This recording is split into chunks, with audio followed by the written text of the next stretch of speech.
Okay, I think we're live. Good morning, everyone. So today I think we'll do like what we did last week, which is begin with updates from the reading groups because a bunch of reading groups happened this week. And then we'll give updates on our next event for the Year of James Baldwin, which is on April 4th and 6th.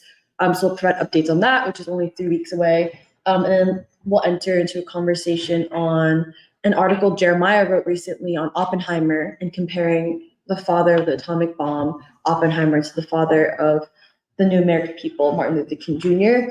And then lastly, we'll come back to Baldwin and discuss James Baldwin and Judith Butler and fourth wave feminism.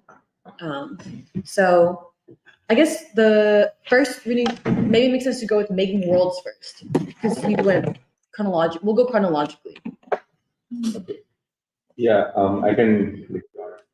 So, we had our reading group at Making Worlds bookstore in West Philadelphia this Sunday, and so to begin with, I think we had some kind of an expectation of what the crowd would be because of our idea about the bookstore. I think we were pleasantly surprised to some degree because we saw a very different kind of crowd coming. It was largely black, and there was a good conversation surrounding the vision statements, and people were responding not just positively to Baldwin but also to the framing that the vision statement gives us. And and in general, I think there was this question that came up from many from a few people in the audience that even having a space where people come and engage with Baldwin's ideas is something essential for this time. And I think people responded on the basis of that question. And there was one man who was talking about how this used to be very commonplace once upon a time when you would have especially black men just having conversations about about the world everywhere in the city, and how now this is become increasingly people have guards up and there is hardly any conversation and people are trying to figure out how to just be or whatever. But what he was really saying is that he feels grateful that this effort is going on, because we were also talking about not just this, but how this is a part of a literacy campaign, and there are multiple reading groups in different bookstores and churches and mosques and high schools and so on. And he was talking about how this, he just feels grateful about the fact that this exists. Mm-hmm.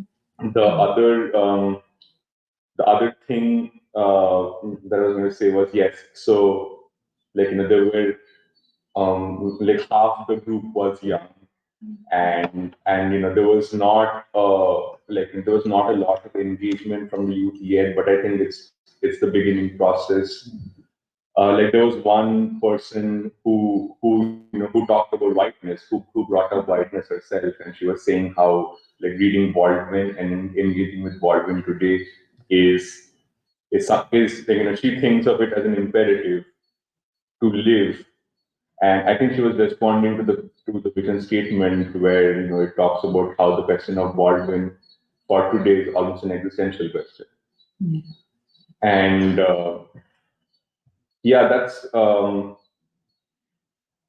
that's sort of to begin with.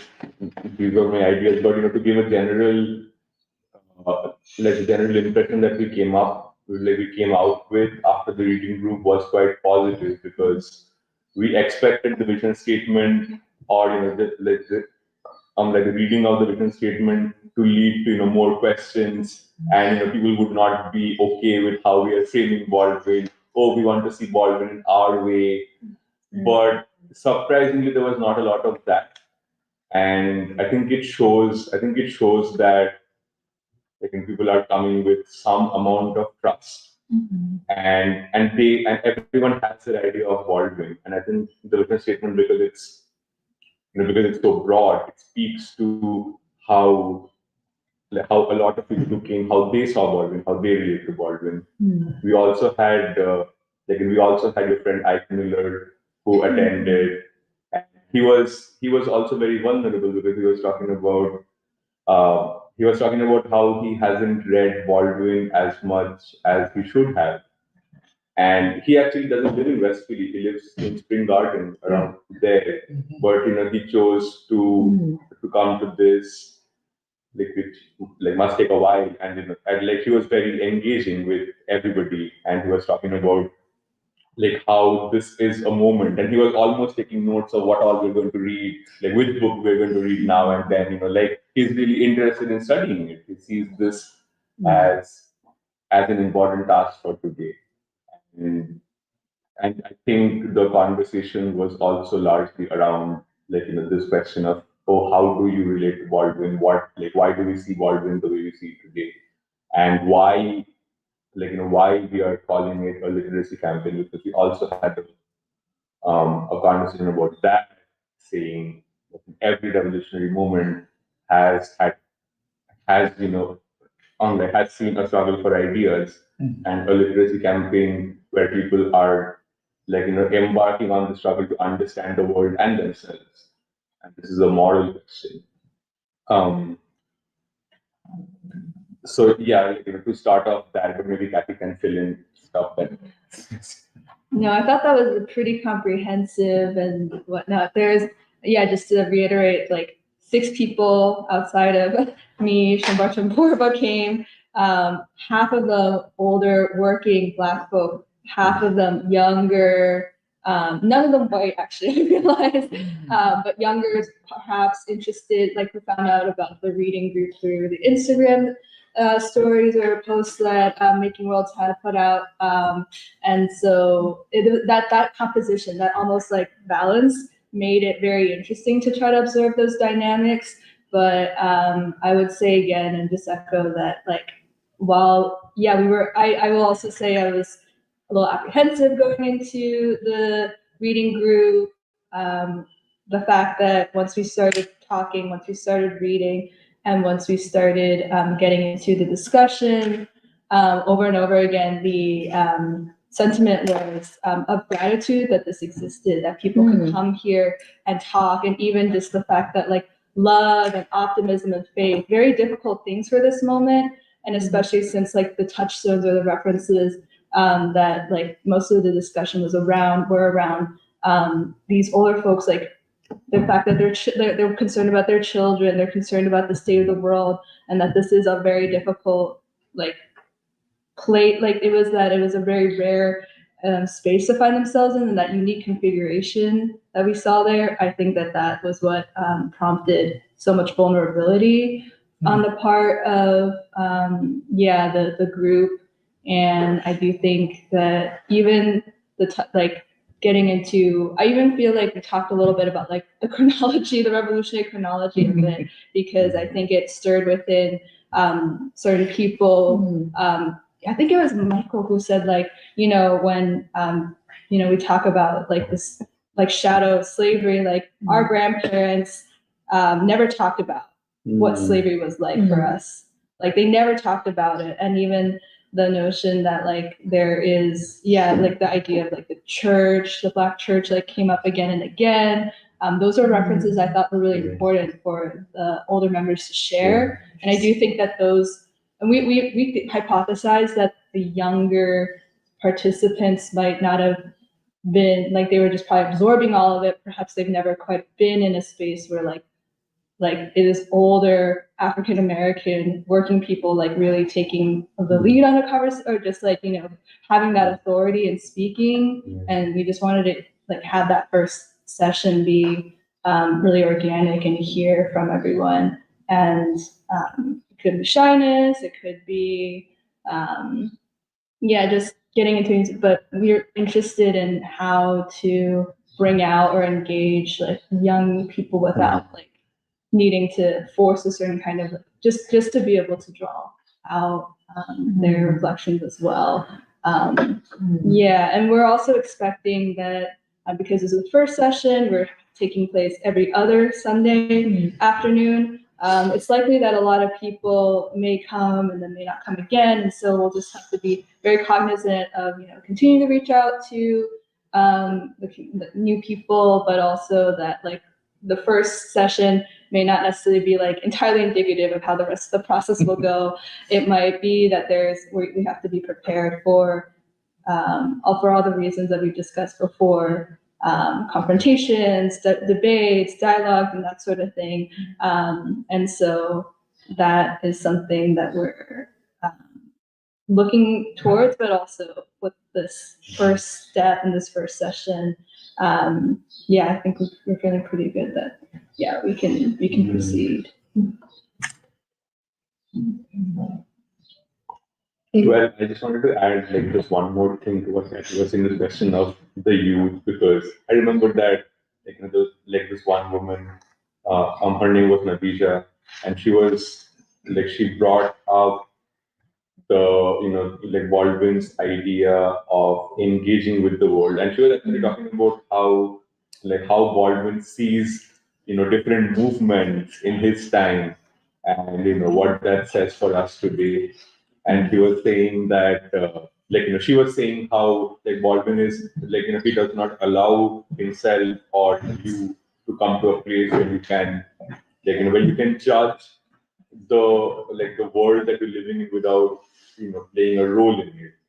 And I think it was very it was very refreshing to hear this from especially a young person, because this is the opposite of the way activism especially is pushed on to the youth. And it says something about it says something about where all of these young people are also coming from, discussing you, and how they can respond to the conversations. Yeah.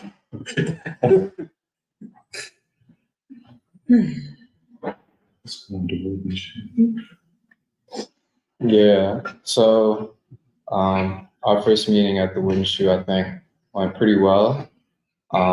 We had, I guess, all a pretty good variety of people show up, mostly young people, Latino, white, an older Black woman, a younger Black woman, and I think the interesting thing about our meeting, is that, I guess for one, I do want to say, thank you for the vision statement, because I think that it was very important to really come out completely honest what we're trying to do and what we believe about James Baldwin and how we believe it's good for people. And I think that let us get a level of trust out of people. Certainly some confrontation as well, but I think maybe that confrontation even could happen because we were honest. So there was that. I think one of the main positives I would say about this meeting that we had is that I think it was really dealing with maybe the pessimism that's going around, or at least the belief that I think we got to it, that there is a moral choice to make in life, that people are capable of making that, I think. That though we had to fight for it a little bit, that America and the Black freedom struggle is something to be respected and something that's valuable for this country. So I think there's more to cover, but I felt like it was a good meeting and a good start. Yeah. Yeah, I think to give a more idea of who came, And not to say like, well, I think all of the people that came are fully themselves, but they're also emblematic of certain types of people that might engage with this. So you had the older Black woman, maybe in her 40s, Anastasia. Oh, okay. But she really was drawn to, we talked about picking up the legacy of the Black freedom movement, and she used the word energy, the energy that the civil rights movement infused the country with, and that it was something for us still that we could pick up. There was Gabe, who was a younger man, just moved from Ohio 2 weeks before, saw the poster and was like, I'll go in day of. I think multiple people saw the poster the same day and then walked in. And other people saw it on Instagram. Talking to him afterwards, he was part of Socialist Alternative and a self-described Trotskyist.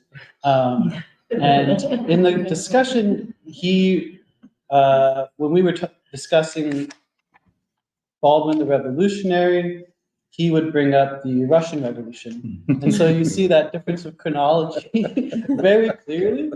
And then we would graciously but firmly respond to that. And even Anastasia and other people would bring in that the civil rights movement, the Black freedom movement, was not, like he said, a failed revolution, but unfulfilled. Right. And I think that was significant. And then you had a younger person who their first comment after we read the whole vision statement, what they wanted to bring out was that we should have used more inclusive gender language instead of man and woman. And I think everything that the participants said revealed something about themselves and their assumptions, their preconditions, and just as everything we shared revealed our assumptions, our ideas that we base ourselves on. And so Nathan had a very gracious response, but setting the record straight on what the point was, what we're focusing on, which is the broadest stroke of freedom, the broadest reach of democracy, of not narrowing ourselves into the ideas that they wanted to bring up. We're focusing on poverty, on white supremacy and war. And then Anastasia brought that up too, I think, even later in the discussion. Who else? Oh, there was a gentleman named Pedro who is originally Argentinian. He, similarly to Making Worlds, was expressing gratitude that we were talking about this kind of stuff. And he thought it was important. He was very interested in what he called the dialectic between love and revolution. And this is something that we spent a large time focusing on, love. Because I think, like you were saying, Nathan, there was a certain pessimism or a hardness in people, especially the younger people, to believe that things could be good or that love could play a role in social change, that you could even love your enemy and what that meant. And so we had a lot of discussion about love and revolution and nonviolence. And I think some of the most powerful moments were when Santanu and Nathan shared very vulnerably about how Baldwin had impacted them and what he meant for themselves as Mexican Americans, Indian Americans, and even connecting it historically to the Indian freedom movement and its connection to Baldwin and those ideas. That was powerful. And my sister came. And my partner Liz. They're very shy, so I think that was an accomplishment. But everyone spoke. Yeah. Everyone spoke. But I think we've covered a lot, but what I would just like to say is that everybody who came to this meeting, came there looking for something. I think that you see a poster reading Baldwin, you have some preconceived notions, but then you're also searching. And I think that the kind of clarity that we have gained from Baldwin, our main attempt is to share that clarity with everybody. And we had 9 people who came, all with their own contradictions, and they shared, and we opened ourselves the way that Baldwin would, the way that Baldwin would advise you to. The only way to get to know somebody is to open yourself completely to them. And as Blaise said, a large portion of the conversation was focused on love. That part of the vision statement really struck out to people. And I think that America as a society and as a country really needs that concept of love. And in talking about love, it went into, of course, the nonviolent struggle and how revolutionary love is related to the struggle for freedom everywhere. And I think that one of my most heartfelt moments was when this older Argentinian gentleman said that I've never thought about love and revolution together, but this vision statement and this conversation is making me think about it, and it makes a lot of sense to me. And we had, we expected there to be a conversation around a lot of things that people might not immediately be on board with, but we did our best to center the argument around Baldwin and whatever he talks about, handle it with grace and dignity. And in another week or so, we are going to start reading Baldwin, using him as the teacher in this process, to try and infuse people with, whatever he's given us, he could give to all of them. No, I think that's it. People were really interested in it. I think reading the vision statement was very good, because even if some people heard that and said, "Oh, this is not for me," it's not a bad thing. But if we hadn't put our best foot forward with the vision statement, I think people like Pedro or Anastasia would not have recognized the quality that we were trying to put forward, and might not have said, "I'll come back in 2 weeks." Yeah. So afterwards, Anastasia was like, "We need to get a group chat." So she wanted to stay in touch, was like what she meant. I think we established that we're not a book club. Right, yeah, that's important. Yeah. Not just academic. We're not an academic book club. I think we never said it, but I think it was apparent that this is not a book club. This is not somewhere where we discuss, literary tropes. We're talking about revolution. We're talking about what is necessary to form a vision for a future that is worth living in. And we hope that people come back. And I'm really glad that, Blaise's partner and sister also came, because I think that when I was trying to explain what it means to love your enemy, I think I wasn't doing a very good job. And I think that Blaise's sister Eden was the one who said that I think that what it means to love your enemy is to love the humanity within them.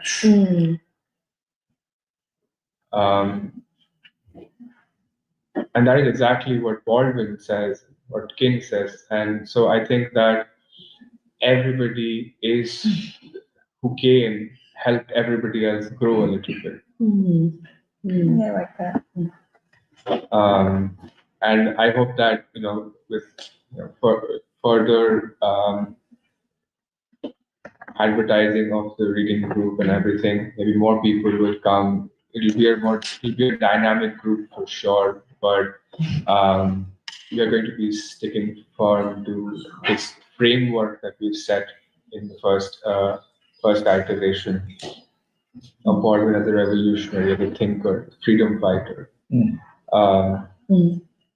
And yeah, I can't say less about how well Nathan handled that question about gendering in the statement, and I know we'll be talking about fourth wave feminism soon. But bring the conversation back to war and white supremacy and racism. These are things that affect everyone. Nobody is excluded. If it affects one, it affects all. And however you identify yourself as, your primary identity is human. And it affects you if you're human. Does it make sense to do South Philly High again, or you want to? Yeah, sure. Actually, there's a lot to add based on what people have said in this conversation. So this past Tuesday was the second week being at South Philly High School for the Year of Baldwin. And it's interesting because I knew going in that I would have a lot to learn actually from the students, but I didn't anticipate how much I would have to learn from them. Where in that hour and a half, I sat there and I felt like, I think I was supposed to be there, facilitate the conversation, but instead I just found myself looking at the three young Black men that had come to the group. And one is a freshman, the other two are juniors. And so they're all around like 13 to 15. And this is to what Shimbarta was saying earlier, where in a past time, people, and particularly Black men, would get together and talk about their life and the world. And that doesn't happen now. But what I had seen essentially in that meeting was these three young Black men talking about their lives and their future. And it's interesting because the first meeting, it was a larger group because we had pizza and people that were there for the pizza. And when you have a larger group, there are also dynamics with students where people are trying to be cool and fit in and that sort of thing going on. And, we played time, it was a smaller group. It was also, I think, also to Brandon's credit of setting the tone of what we were there to do, that it was a very open and vulnerable space where, like, it was so interesting because, or at the beginning we were saying, this is for the Year of Baldwin. And part of that is that we hope that in the weeks to come, we become a family where in every week, this isn't a class for you. There's not an assignment, there's not a grade. And we hope that we can talk about our lives and share our lives together and learn from each other, not just the students, but also Brandon and myself and the students. And it was so interesting because they were so mature, 13 to 15, and I'll get into the details in a bit too, but they were so young, but also so old. Like, I could see them, and where, there's a youthfulness, but it also felt like they had the weight of the world on their shoulders as young Black men, where their eyes are a little bit tired and weary. And what was interesting is that they were so respectful, where first of all, I think coming to school, I wasn't sure how I would be perceived, as a younger woman, as a Chinese American, and I had none of that from the students where they were like, no, throughout the hour and a half, the students showed me so much respect, but were also like, it means so much to us that it's you and Brandon that are also talking to us about Baldwin. And the dynamics between the three were also really interesting, where they were both being vulnerable in the sense that it wasn't just how they want to be perceived, and like as in the first group, where they want to be perceived as fun, as tough, as like there was none of that going on, and they were listening to each other. Because at the beginning we were like, we want to hear your ideas. We're not just here to dictate to you. The only thing that we ask is that when someone else is talking, be respectful, don't interrupt. And you can see that these students, normally they might jump in, but they were really controlled. And even when they, like instances in which they would jump in, they're like, oh, sorry, in that way. And then the vulnerable piece too, where it talks in sport, we talked a lot about America and what America is. And it was interesting because the students also described it as like liquid and solid, and how like America is kind of like a liquid right now where everything is just thrown in. But what they were essentially getting at is that America is in its becoming. And these are like the words that they're saying. Like because we opened it up, basically, we were like, oh, how's your day going? How's it been? All that. And then they ended up talking about their friends and the things that they talk about. Even talking about how it was clear, at least from that group, where they were like, no, it's not about someone's skin color. Despite being young Black men, they were like, no, the way we look at other people is not based on their skin color. Because I know Black people who are both good and respectful and also who are not. And we also know white people who are terrible and also who are not. And the other interesting thing is that naturally we got into this question of love, because our task essentially for that our objective for that second week was to get into Letter to My Nephew. And so before we started, we asked the group, what is something that you wish someone older told you when you were a child? And the first one was also really interesting because the first kid, he said, I wish someone told me not to use the N-word, because I said it growing up because that's what everyone was saying. But then I realized like what the meaning behind it was, and so I don't use it anymore. And it's interesting he said that because the other kid, before he said that, kept using the N-word. And so like the fact that he even was said that means that they were willing to be in a space where they were open with each other and willing to challenge each other and challenge each other to grow. But then another kid spoke up, and this is the same student from last week that I said, where he said, I want to live. Like I want to be here because I want to live. And he was like, wow, that's a deep question. And then 3 seconds later, he said, I wish someone told me I love you. And this is connected to, because I think sometimes when we talk about like what is love connects to revolution and how deep Baldwin is, it can, like I struggle sometimes to really connect it. And this is where I'm learning from them, where he says, he doesn't say love and revolution, but that's what he's saying. Because he says,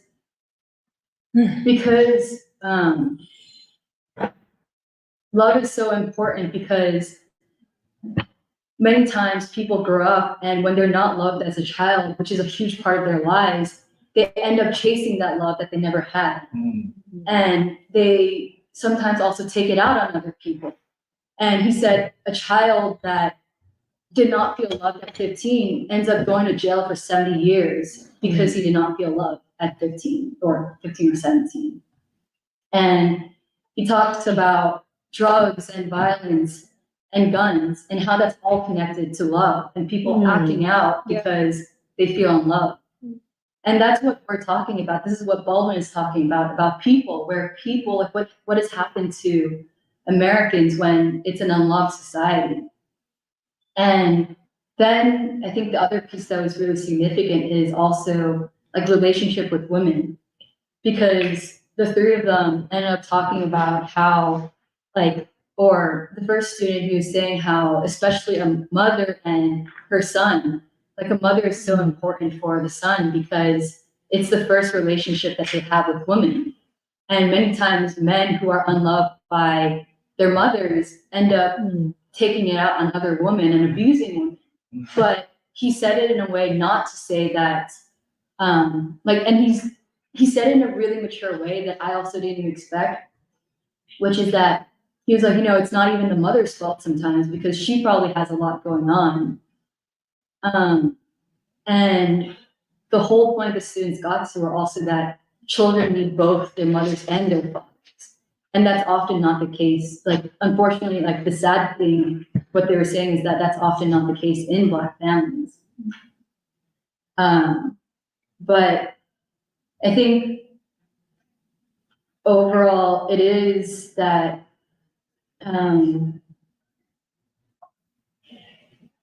these like one is really clear where they might not use the same words, and sometimes they do use the same words as what we're saying with Baldwin. But it reaffirms actually how, for young people in this country, especially for these three young kids, it's so easy for them to become what society says young Black men are. And you can see it for them, where I look at them and I'm like, oh my God, like, Yeah. It's so easy for you to not be respectful and principled and love yourself and feel strong. There's every reason for you to be what the society tells you are. But, and it'll be really tough actually for them to hold on to that. And I think it is very encouraging for something like the Free School and Forward to tell them actually, like, what you're doing is right, despite what everything is telling you. Like, believe in yourself and who you come from. And especially because sometimes it's hard for me to understand like what they go through, because I think Brent and I, like, especially in meeting them, I was like, I think I understand what Baldwin is saying, which is, I loved you before you even knew that I existed.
Because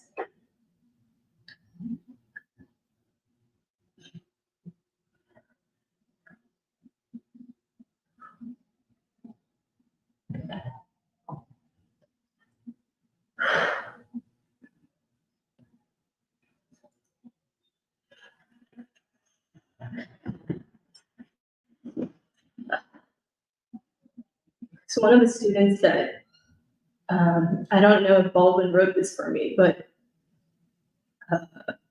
these words that he's saying mean a lot to me.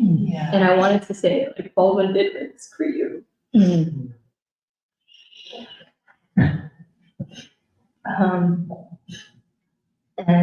I guess where I'll end is also that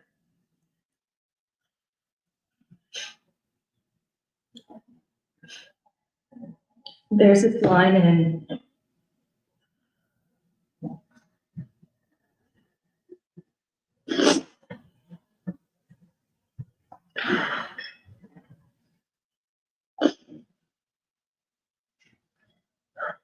there's this line from Letter to My Nephew where Baldwin says, you know, the road ahead is going to be tough, but you come from a sturdy peasant stock who picked cotton, built the railroads. And actually that line is one of my favorite lines from Letter to My Nephew. And the student said, like, that line also stood out because he said, you know, I'm a writer and Baldwin's sentence structure is real interesting.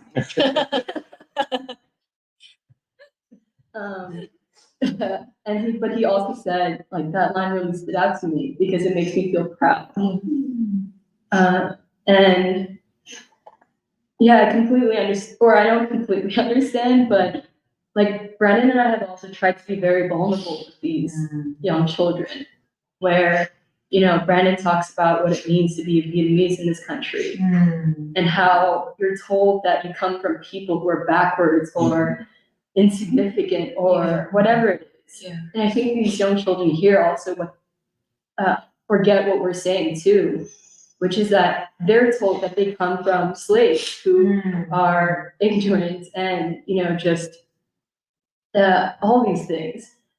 But I think we also had this picture of the Aaron Douglas mural from slavery to Reconstruction, and it's not slaves as backwards, but actually of being really strong in building cities. Right.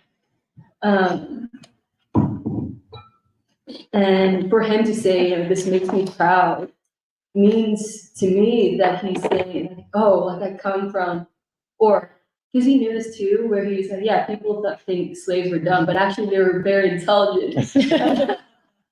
And this is like also him saying, you know, I come from a strong people, and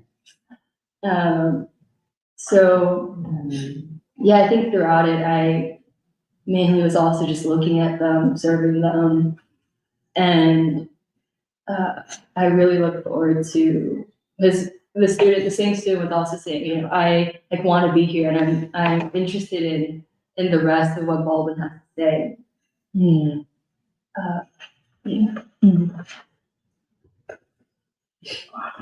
I was really quiet. Yeah, so yesterday, Catherine and I had our first meeting at West Philadelphia High School. And like I said last week, our situation is a little bit different from what Brandon and Alice are doing in South Philly, because our agreement with the school is that we're going to be essentially taking over it's a 10th grade English class every Friday. So it's like 15, 16-year-olds.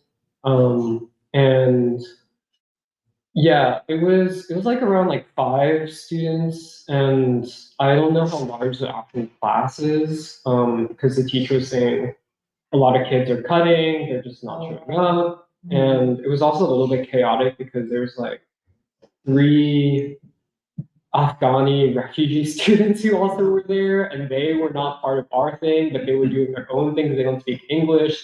So it was chaotic because there's like multiple things happening in the same room at once. It was a little bit loud. But my overall my impressions of like the school itself, I'd never been inside West Philadelphia High School. It's on like 48th and Chestnut, I think. But yeah, there's a lot of it was really nice actually. Like there's a lot of artwork on the walls of the school, which I really liked. And Catherine was saying that she knows the principal. And the principal really cares about the students. And even the classroom that we were in, like it had, I think this is probably like a package of like images you can buy or posters you can buy, but it had like these posters of like all of these Black writers, like, and it included like Du Bois, there's one of Baldwin, it had like Amiri Baraka, Nikki Giovanni, like Gil Scott Heron, also like more contemporary people like Ta-Nehisi Coates and stuff like that. And yeah, like all the the students in the class were all Black, and I think most of the school is Black. And there's a lot of Muslim students as well, and you could hear them like talking about Ramadan and stuff.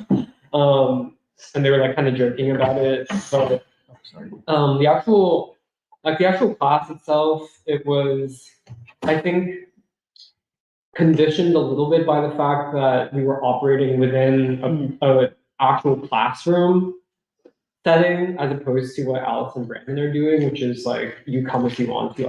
I guess also maybe these students also feel that way about class. Like I'll come if I want to. But yeah, like there was definitely like some awkwardness, some shyness. I think understandably the students are not automatically trusting, especially of like strangers that they've never met. And at the same time, I think yeah, like Catherine and I were like debriefing and talking about it, but like even if these students didn't ask to be there, they weren't expecting us to be there. Like they were like, why are these people here? Like I think it was still really interesting because yeah, like it's really clear that like all of them have potential. And it was nice also that the teacher was there because I think she is like one of the teachers who like really does care about the students, and she can be really like firm with them and be like, if you don't do this, you're gonna fail. But like also they respond to her very well. At least that's kind of what it seemed. But yeah, I think I think partially this was because it was like a classroom environment, but something I was thinking about a lot as we were going through it is and I also mentioned this in a different context in preschool a few weeks ago, but I think especially for these students, I think they have lots of, like young Black people have lots of different ways of hiding. And what I mean by that is like, because they didn't automatically trust us too, I think like there were, yeah, like times when like Catherine and I would be talking and they would just be like laughing to themselves. And like, I'm not sure like why they were laughing. Like, you know, like maybe you are sleepy, maybe you're not, but you act sleepy. Like you're like, oh, like yawning very like conspicuously, like laying your head on the table, like acting like you don't know what's going on, like all that stuff. And you know, like generally, like sometimes you're interested, sometimes you're completely disinterested. Like I get it. And yeah, something that Catherine said afterwards was that yeah, like learning is such a social process. And it made me reflect a lot on like even my own upbringing and maybe like similar upbringings that some of us may have had, where I feel like it made me realize how much I'd been socialized to want to learn of my own volition. And I feel like what I got the sense of is that like students at like Wesley High School, maybe not all of them, but a lot of them, you're basically being told like learning is not something that belongs to you. And it's partially the fact that like I think our particular teacher, like she cares about the students, but a lot of the teachers like they don't even try to teach. It's like you might just be sitting in the classroom for like an hour and a half and like not really doing anything, just like filling out like a worksheet or something, and it doesn't mean anything to you. And yeah, so I think that's part of like the challenge of what we have to overcome. Like Catherine had a really good way of framing it, where she said, like, actually, these are my favorite kinds of students to work with because you know that if you're able to reach them, connect with them in any way, by the end of it, that like you'll know you've actually have done something, and that you've actually like made an impact. And I think I really needed to hear that from her because I feel like I like Alice, like I feel very self-conscious because it's an all-Black school. Like maybe it's like the teachers are either Black or white, and yeah, like I feel very out of place. And yeah, and so I think part of like even instinctively, like how I try to like carry myself in the classroom, like I wasn't entirely sure like what I was gonna say, but we like similar to what Alice and Brandon did the first time. We had like an icebreaker where we talked about like a representative song, and a lot of students, like some of the students, were like I don't want to share anything. Two girls played the Janae Aiko song. I think which they did in your class too. So I guess kids really like Janae Aiko. And she's like a younger, like kind of Asian black. like R&B singer, kind of like more modern or contemporary. But yeah, it was funny because like I played Johnny Hathaway's He Ain't Happy, He's My Brother, and I did that because I wanted to share with them, yeah, like this song means a lot to me because I lost my own brother, and I wasn't entirely sure how they would like react to that, but like one of the students was like, I don't know, I just feel like it's like part of what I think Baldwin also talked about, but like what I think is the reality of like death is like everywhere, and this like younger student, or the student was like, oh yeah, like what grade did that happen to you? And I was like, oh, it's like 11th grade. But I feel like it was just like very like, I don't want to like normalize it, but I do think it's like very much a part of their lives. And like also the teacher chimed in. She's like, yeah, like I lost a sibling too. And I wanted to frame it and be like, that's why Baldwin matters to me, because he allowed me to like actually make sense of that stuff. And but yeah, like I think it's gonna be a really interesting challenge and like a kind of ongoing question that like we're gonna have to think about specifically for West Philly High School is that we are operating within the classroom structure. So like the students are being graded. So like they're being graded for participation, like all that stuff. And like the teacher's also probably gonna be there every time we're there. And I think she wants to make sure that we're incorporating like actual like literary learning devices, like like is Baldwin using a simile, like is he, stuff like that. And like we can do it. Like Catherine was an English teacher, like I was an English major, like it's fine. But so like it'll be interesting to see like how we navigate that, because it is different from what Alice and Brendan are doing. And then it's okay if I talk about because Catherine sent me also her reflections. But so what Catherine wrote to me was first that these young people in the class remind her of Baldwin's nephew and letter to my nephew, except the distinction is that for them, these questions of oppression and injustice may not be as immediately apparent because, like Catherine's interpretation is that they have lots of distractions like social media and also these kind of illusions of Black success, which are defined by like a popular culture. And we're not sure, because it's also like it's a predefined group of students and not students who are there voluntarily. Like we're not sure how conscious they are that like they aren't free. And maybe they are, maybe they aren't. Like they weren't really giving us that much, I think, in the first session, which is understandable.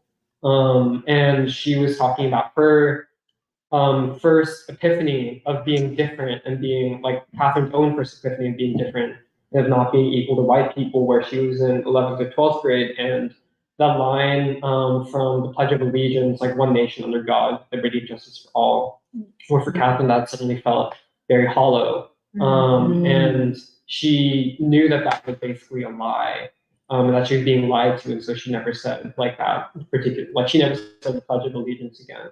But she was just remembering like her own experience of being in high school.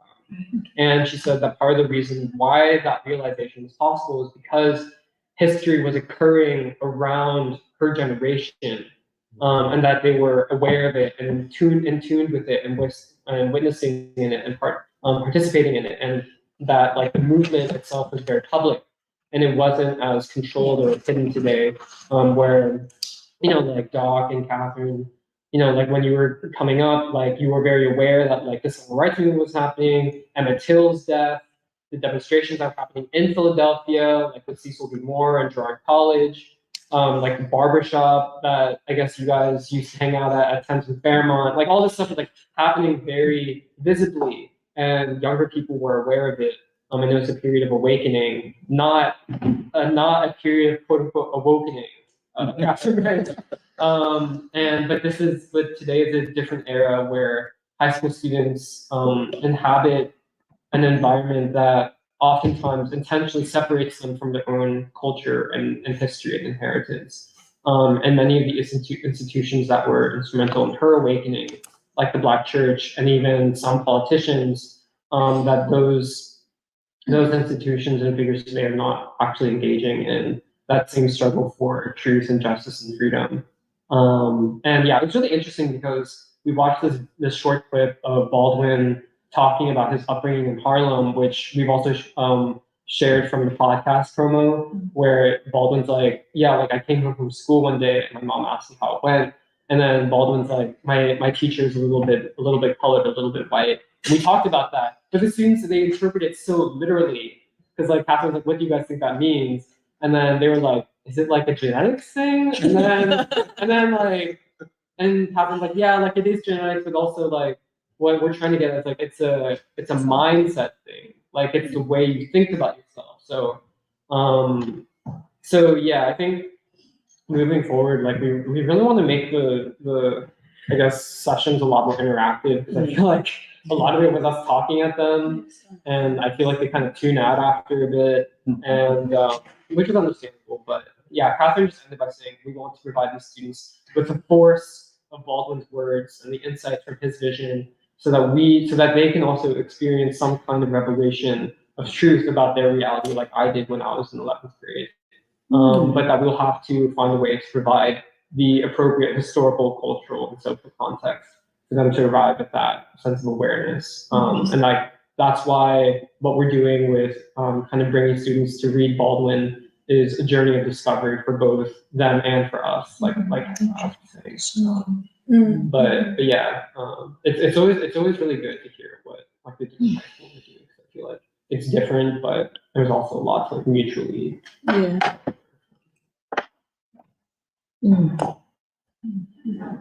I just had a comment for Jeremiah because I was thinking about what you said about death surrounding these kids, and I came, like you, socialized to be educated, went to a private school, and I'm from the suburbs, and my first Black friend, Cornelius, if you remember Tupac, he was my first friend at Temple, and Temple's the first school where I was inside Philadelphia, and he took me to North Philly to a barbecue at his sister's house, and it was deep in North Philly. It might have been Strawberry Mansion, and these firecrackers went off, and all the little girls covered their ears and started crying, and it was the most heartbreaking thing I'd ever seen in North Philly, because they were so traumatized by gun violence. And this was like years ago. But yeah, the kids that shot up the bus stop, they were all between 17, 19. Yeah. So I think about that when I think about the bus really high.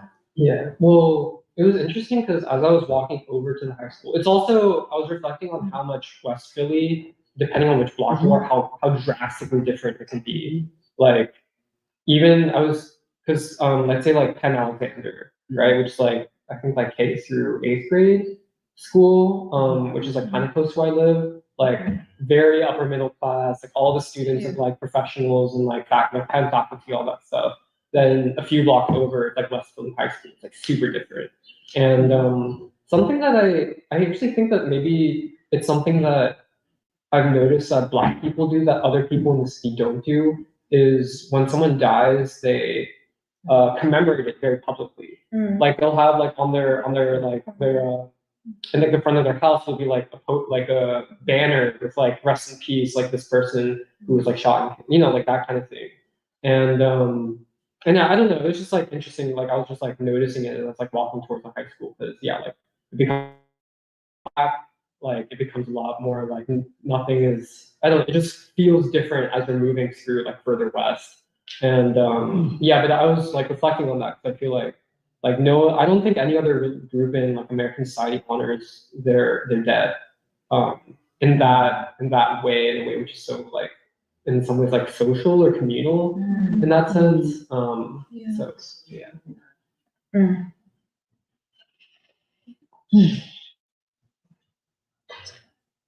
There are other reading groups, right? Just want to say, there'll be more reading groups coming online. As you know, Zion, I don't know if you want to say anything about that, Alice, what Zion wants to do. Yeah, I think mainly for Zion, and we'll get to it in a bit, but we're starting a partnership for the Year of Baldwin. And so this would include a reading group, but also potentially using, actually not potentially, we're definitely using their sanctuary for April 6th. And then we'll explore the rest for the rest of the year. But for the reading groups, the idea is that we'll start after the events, mid to late April, and this would be potentially after service on Sundays. And also, Tamar reached out to the Germantown Mennonite Church. We had a meeting, a Zoom meeting on Thursday, and the pastor is very excited to do a reading group on Baldwin.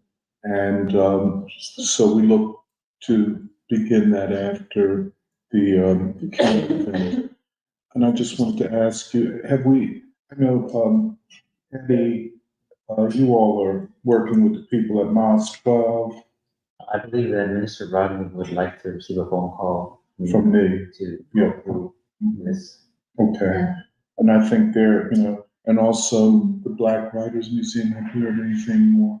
No, they're still, they just need to finish up, the Black Writers Museum just needs to finish up some like cleanup from the fire that happened there, but they just have they're just trying to organize some internal affairs, but they're interested in doing a reading group.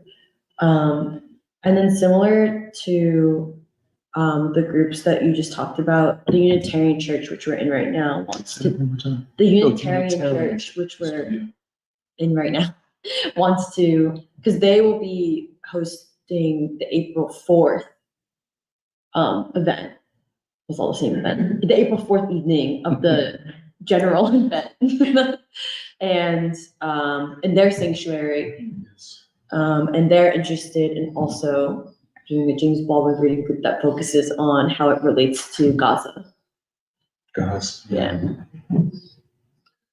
So that'll happen in April. But We'll just transition to April 4th. yeah. You understand?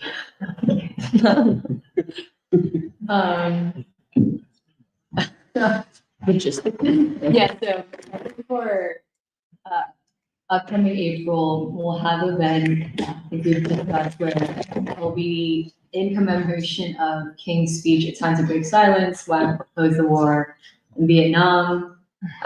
So it'll be a 2-day event, one on the day of April 4th, which is when he gave his speech. It'll be in the evening, about 5 to 8, and it'll be at the Unitarian Church in their sanctuary downstairs. That I think that's also very meaningful because King had actually come previously to this church to listen to not Gandhi, Thurman, Mordecai Johnson talk about Gandhi and nonviolence. So that's for April 4th. It'll include a screening of A Time to Break Silence and a panel discussion following. And we're working on finalizing who the panelists are. Then on April 6th, we'll have not a full day, a half-day event. It'll be from 12 to 6 p.m. It'll be from 12 to 6 p.m. And it'll be at Zion Baptist Church. And also in their sanctuary, the day will consist of 2 parts. One is a panel. It'll be a youth panel. Did you want to go to a bit? Well, I think, okay. It'll be youth panel and then interstitial performances and show up the way we do as free school. Well, the program is still being, we can give an update on the proposal and it'll help to talk it out, but because I think actually a lot of the discussions we're having in the reading groups, I think have influenced the program, where even the way that love organically comes up and in the reading groups is something I was thinking about for April 4th, where of course we're commemorating King's speech against the war in Vietnam. But in some ways it also brings up a vision for peace, which is interlocked with also love and revolution together. Because in some ways it's like something I thought about from hearing all you guys speak is why is it that love in American society is a real challenge to white supremacy? Right. Why is it that love as a weapon that heals? Like why, like, you know what I mean? Like I'm kind of thinking about that a lot. Like why does love in this society like is actually the most powerful challenge to white supremacy and war and poverty, like something about that. But and so that, but something I had proposed for the Saturday program, which I think we should finalize and just, Yeah. I proposed it, like I propose things, but I don't, sometimes I don't know if it hits right. Mhm. But the idea that focusing on Baldwin as this extension of King, but having the same revolutionary voice and vision for peace, which is the burning question, the burning task of our time today.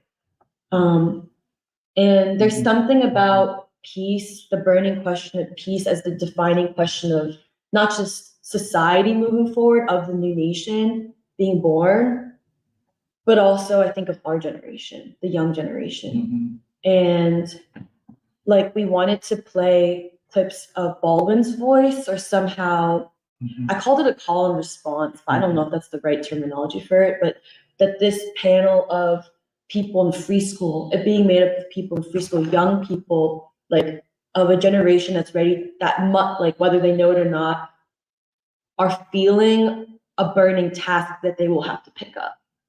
And it's not just, it's a task for peace, but it's to say the task for peace, like the struggle for peace is the struggle for our country. Like it's the struggle for our country. In Baldwin's words, it's the struggle to achieve the last white nation, which is to achieve freedom.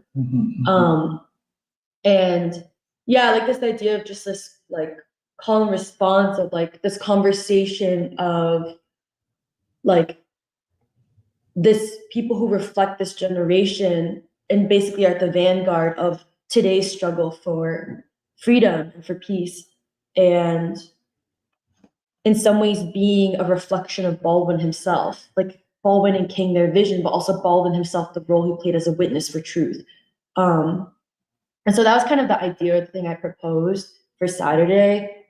Tell me what the overall title is and how the 2 days. Oh, the title is the title that it was a working title, but I think it's become the title at this point, is America's Revolutionary Future and Martin Luther King Jr.'s Vision for Peace. Yeah, and so April 4th would be like, we would play all of King's Time to Break Silence, or Beyond Vietnam, A Time to Break Silence speech. And we would change the photos. Like, you know how there's so many YouTube videos of it, but the photos are like not great. Like we want to do our own photos. And then we would have a panel. We would have a panel of many different people responding to basically the question of what does a time to break silence look like today? Yeah. And then Saturday would be like, that's when we'd bring Baldwin in, Baldwin, King, Vision for Peace, the burning question of peace. And like a dynamic roundtable of young people doing a call and response with Baldwin. And we don't know what that looks like yet, but it would be like, it would create a conversation for the future. Like, we, the fighters for the future. We who believe there is a future. And then it would allow us to set up like this fight for the future and us at the vanguard of like what that means. And like, and then it would go into an intercivilizational performances, cultural performances, where we would narrate, like in some ways we would narrate what these performances really are. It's not just art is not shallow, but instead art is an expression of people's strivings to live and to have a future, like civilization, like and so that's kind of the vision of how it works together. And in terms of performances, we were thinking of the Koreans. And I also think it's really beautiful that we have been blessed to be at, like, we're being allowed to be in Zion Baptist Church. And I remember how moving it was for us to, like, even when we were at the church, The Advocate, for there to be intercivilizational people, performances, like the young Koreans who drum and dance, for it to be the meeting ground is the home of Father Paul Washington. Like, you know how moving it is that, like, our meeting ground is the Black freedom struggle, the Black radical tradition, like that this is our meeting ground because this is the foundation of what we believe a new America that I would claim as my own should be grounded in. And so, yeah, I think we wanted the Koreans to perform. We would, if Ramya is around, we would love for Ramya to perform. The Cambodians, and then we wanted to have both Alfie Pollett and Bobby Zankel perform, all under this vision of America's revolutionary future. Yeah. And in some ways, it's also something we also talked about is in terms of James Baldwin. We talked about how James Baldwin, I think, spent much of his later life and works defending King and defending the Black freedom movement and defending what he understood to be the father of the new nation.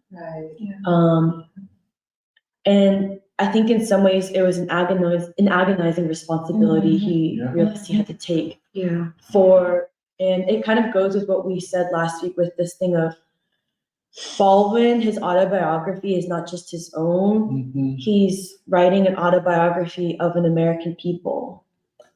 And in some ways, to be a witness for truth or a witness for his countrymen, a witness for a new American people or the American people meant that he would have to defend King and King's revolutionary vision, King's revolutionary role, King as the father of the nation, in a way that he knew people would, like, too easily discard. So that's where we're at. Oh, and we're dedicating the 2 days to James Reeb and Viola Liuzzo, the courageous Unitarian. I think they're Unitarian University. I don't think Reed was he a Unitarian? Yeah. Okay, so they were both Unitarian. Yeah, both Unitarians, and it's also fitting because we'll have April 4th at the Unitarian Church. That was, and I think they're Unitarians who the Unitarian Church has too easily forgotten. And when I brought their names up to Reverend Abby, who's the first chair here at the First Unitarian Church, it was almost like a light bulb flicked in her. She was like, oh, right. And I actually thought it was important because then she realized, like, I think there's a seriousness came in her face where she was like, oh, like, we have a moral responsibility, actually. And there's a tradition. And I also told her to her face, I said, when I learned about James Reeb, I was really moved because to me, people like James Reeb and Viola Liuzzo, they're evidence of the revolution. They're evidence of that the civil rights movement was a third American revolution because they're evidence of what a new human being can be.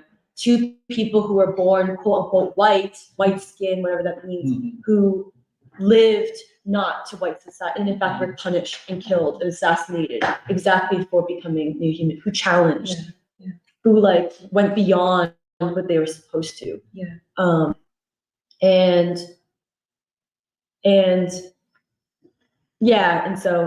She was listening to me, and I think she was processing it. But yeah, that's what also stoked Reverend Abby to be like, I have to share the flyer with me because I have to get all the Unitarians involved in Germantown and Mount Airy. Like, they should send it to this event. Yeah. Oh, and then I think an idea we had was along this message of that this is our fight, like this is our fight for the future. And I think it's coming, I actually think it's coming, that spirit is coming up in the reading groups in different ways, but we want to, there's some really beautiful photos from the Black freedom movement or the civil rights movement that I don't think like even like us, we haven't seen a lot of photography, and like, yeah, I'm really into photography now because of Michelle, because things you post, and like I would really love to do a like exhibit showing the beauty of the young people of the civil rights movement, like the young people who are part of the Citizen Education Project in the South, the young people in Nashville, like that, to show like to show that it was a struggle for the future, and that's us, like that's me, like, and the beauty of because I'm also actually thinking about what Catherine and Jeremiah talked about, where this thing of how much do we know whether people know if we know whether young people see themselves as free or not. And I also think this thing of the illusion of Black success, like of Beyonce, of like celebrity, like that you can be an entrepreneur, aka an influencer, like, you know what I mean, like pop culture, and I feel like there's something beauty in our reading group came up, or I felt like I've never brought it up, but beauty, like what is beauty? And beauty is like, for me, I look at those photos of the young people of the civil rights movement, Especially Nashville, I would just suggest, because of Jim Lawson and Diane Nash and just that whole group, So so that's something and then of course, photos of James Reed and Viola Lizzo and what they were involved in.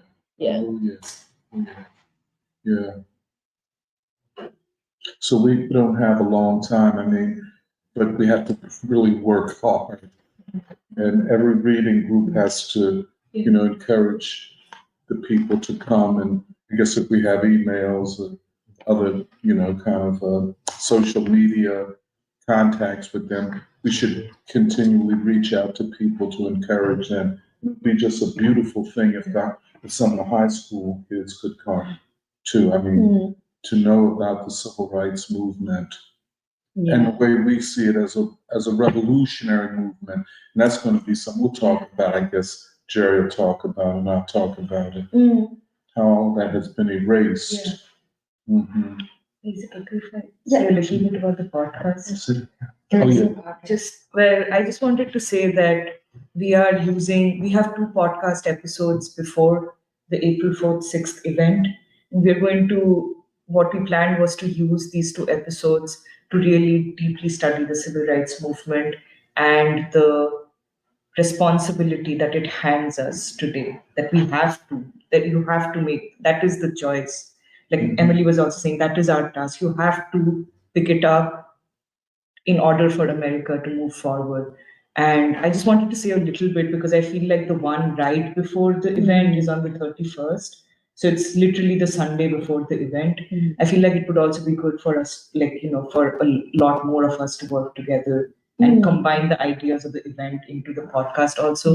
Because it will be really, if we do it right, it will be really good as setting the, almost like, I was going to say trailer, but basically like setting the grounds for the event to happen.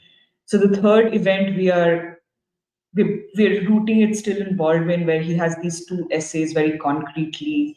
It's almost a historical record of the civil rights movement.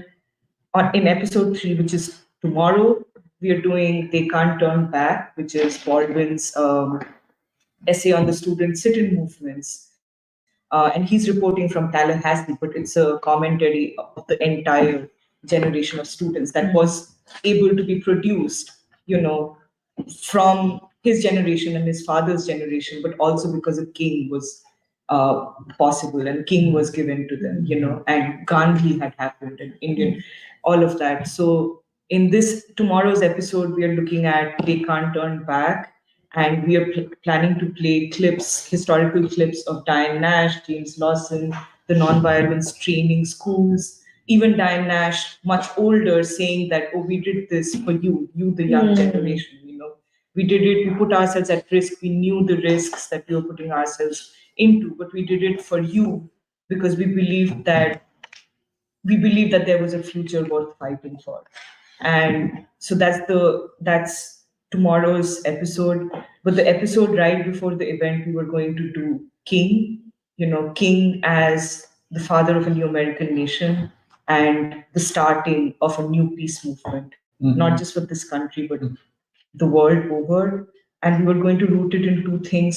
One is Baldwin's very biographical essay on King, but also the civil rights movement, where he talks about, he's basically almost sociologically, it's a sociological study of what produces a king and what shaped his relationship with the people and the people producing him, but then he giving the people the capacity to struggle. But then we also wanted, not the whole thing, because this is the substance of April 4th, we also wanted to touch upon a few ideas from beyond Vietnam. The one idea being that King says, anybody who thinks me talking about peace is an aberration and I'm just supposed to be a civil rights activist does not know me, my commitment, or my calling. And I think we can really... He said, I cannot make a butchery of my conscience, Yeah. which relates very much to what Jerry is going to say. I'm not going to butcher my conscience to fit in with what America, quote, thinks I am. Right. And I think we are really looking to frame the podcast is only 1.5 hours. We don't get to do as much as we would like to, but we really want to frame it in the concept of, King's calling, which is also right now the calling for America in some ways. So I just wanted to say that because there's a lot to work out. It would be good to put our minds together. Did you want to talk about avant-garde quickly? Yeah, we can talk about it. So we're this next weekend too is our last stretch before we complete the second issue of Avant-Garde, which we're dedicating to King. And Jahan and I have been working on the editorial statement for the past month or two, but the funny thing is that we keep scrapping it and then rewriting it because of all of our evolving conversations that have a lot to do with planning the event, preschool itself, and then also all the discussion groups we're in. And I think where we are with it right now, it is going to be more centered on first Baldwin as an extension of King and King's relationship to the Year of Baldwin and Philadelphia, and also this idea that I'm thinking a lot about, which is like King's assassination in 1967 68, as an unhealed wound in the souls of the American people. And like how we've inherited that, but also what it means for our practice and our task in this moment. So I think as much as we can up until the printing deadline, we want to make it so that it's King indispensably for this moment as sharply as possible.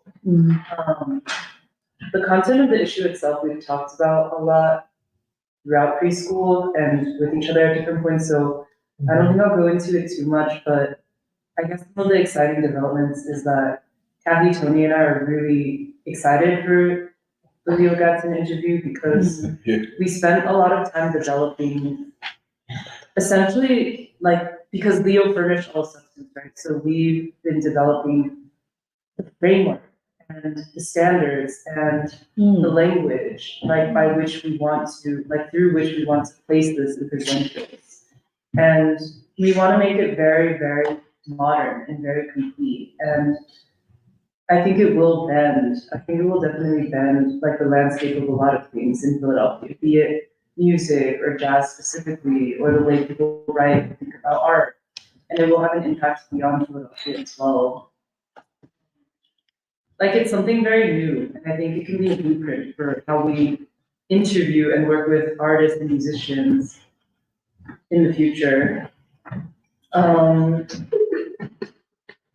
The cover, we're really excited about. It features Serafina's artwork of King, and that's something that we've spent a lot of time working out as well.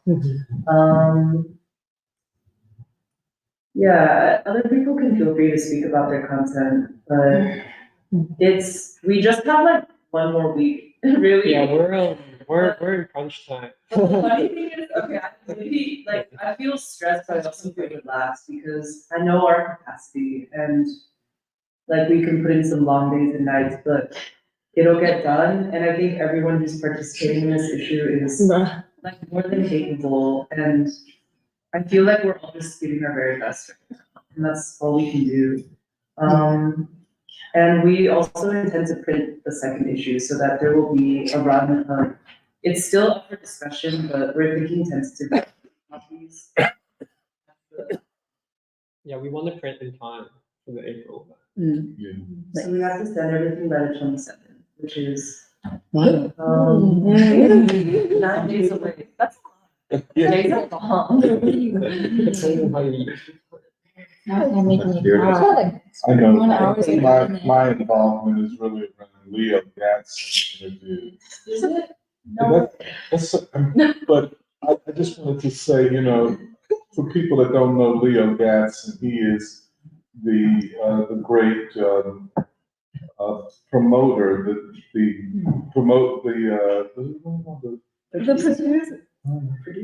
Producers Guild. Yeah, he's a producer of jazz concerts. And we did an interview with him, and it's so interesting. I hope we call it Hero of the People. Oh, yeah, we're debating it. Yeah, this idea of an ordinary man who is preserving a great tradition. Yeah. And I know, if I could just say, you know, I was talking with Michelle. She sent me, you know, the transcription.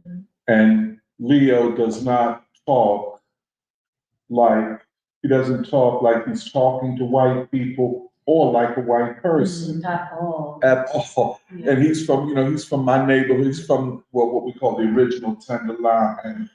And from, I was saying to Kathy, from very poor beginnings. I mean, down that way, very poor.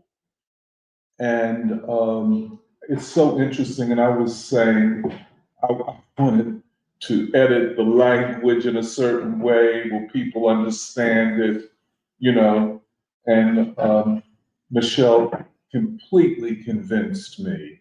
The challenge for the reader is to understand Leo and not for Leo to, you know, make himself acceptable to them. And I'm sorry, and I was so, you know, because I was saying to both Emily and Kathy that Black folk, and myself included, we have always been shamed by the way we speak. Yeah. You know what I'm saying? From the time, and that's probably something that's why the students don't speak a lot of times in these high schools, because they've already been shamed.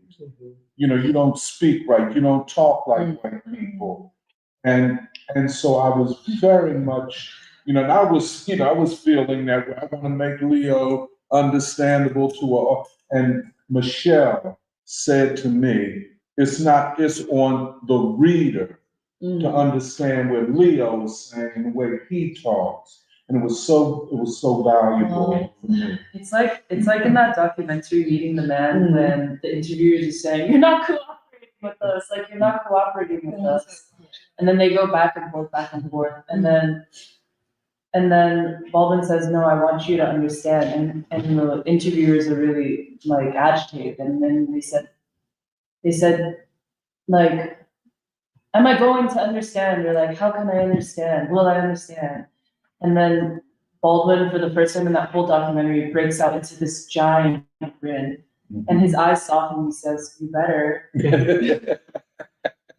Yeah, and it's like a knife into the heart because you're like, "Shit, like you better." Yeah, like, this is urgent. That was very. Yeah. Well, just to add on like a little bit, I thought that conversation we had was really important because Kathy and I had spent a lot of time this week meticulously like editing and sharpening the interview because we were very confident we didn't want it to be an oral history. That can be someone else's job, but we are presenting Leo the hero and Leo the revolutionary and Leo for this moment. And by the way, his oldest brother, who he talks about a lot in the interview, was born in 1924. Do you know what I'm saying? So it's like we're taking all of that up to this moment and saying, boom, this is what it means. 1924, yeah. And I was surprised because when I finally shared it with Tony, I thought he would say like, yeah, this is it, like this is great. But he sent me this text and he said, I think it needs some work. And then, but I had just woken up and it was probably from like 4 a.m. And then I said, okay, tell me what you're doing. And then I went back to sleep. And then when I woke up, there was this long paragraph where he was like, people aren't going to understand when he says it's a bad concert. Yeah. It reads like it's a bad concert. And I was, and then other things, and he started talking about the subjunctive and everything. I was like, I know about the subjunctive. Like, you don't have to fool me on the subjunctive. You know, a thing sounds different Yeah. when it's orational than it does when it's written. But Yeah. It's always, but go on. No. But it's just that, like, an important difference came up between us, is what I realized. And so we called and talked. And it made me really emotional because I felt like what you were really saying was that point you made when you're like it made me emotional. I felt like you were defensive about I was. Like, I really was. Yeah. And that's it. I was like, we can't fucking put brackets and like ask you. Right. Yeah. Like, no, I was like, no, actually, we were very deliberately about keeping like the triple, quadruple, quintuple negatives that we would use when he ain't going nowhere. Like, that's what he's saying. And you know, you said, and it's the same thing in culturing. Well, I'm getting there. Oh, I'm sorry, forgive me. I said, these interviews of, for example, musicians like Coltrane that people hang on to like kernels of gold because Coltrane didn't really talk so much as he played, right? And he has that iconic interview where he says like, it's so funny because it's just like 7 words. He's like, yeah, I want to be a force for good. I mean, I want to be a force for real good. There are negative forces, and I want to be the force that is truly for good. Yeah. And like, you just hear it once, and you're like, I really hope I can understand what he was saying one day. Like, that's how we felt about Leo. And like, it has to be that voice because for someone like Leo or Coltrane to talk the way they did, I know they paid a heavy price. Like, yeah, like they made a tremendous sacrifice. I know it, like from the way he speaks. And I just wanted to share that because like it really showed me something to work that out with you. And I know what we're doing is right and it will not have been done.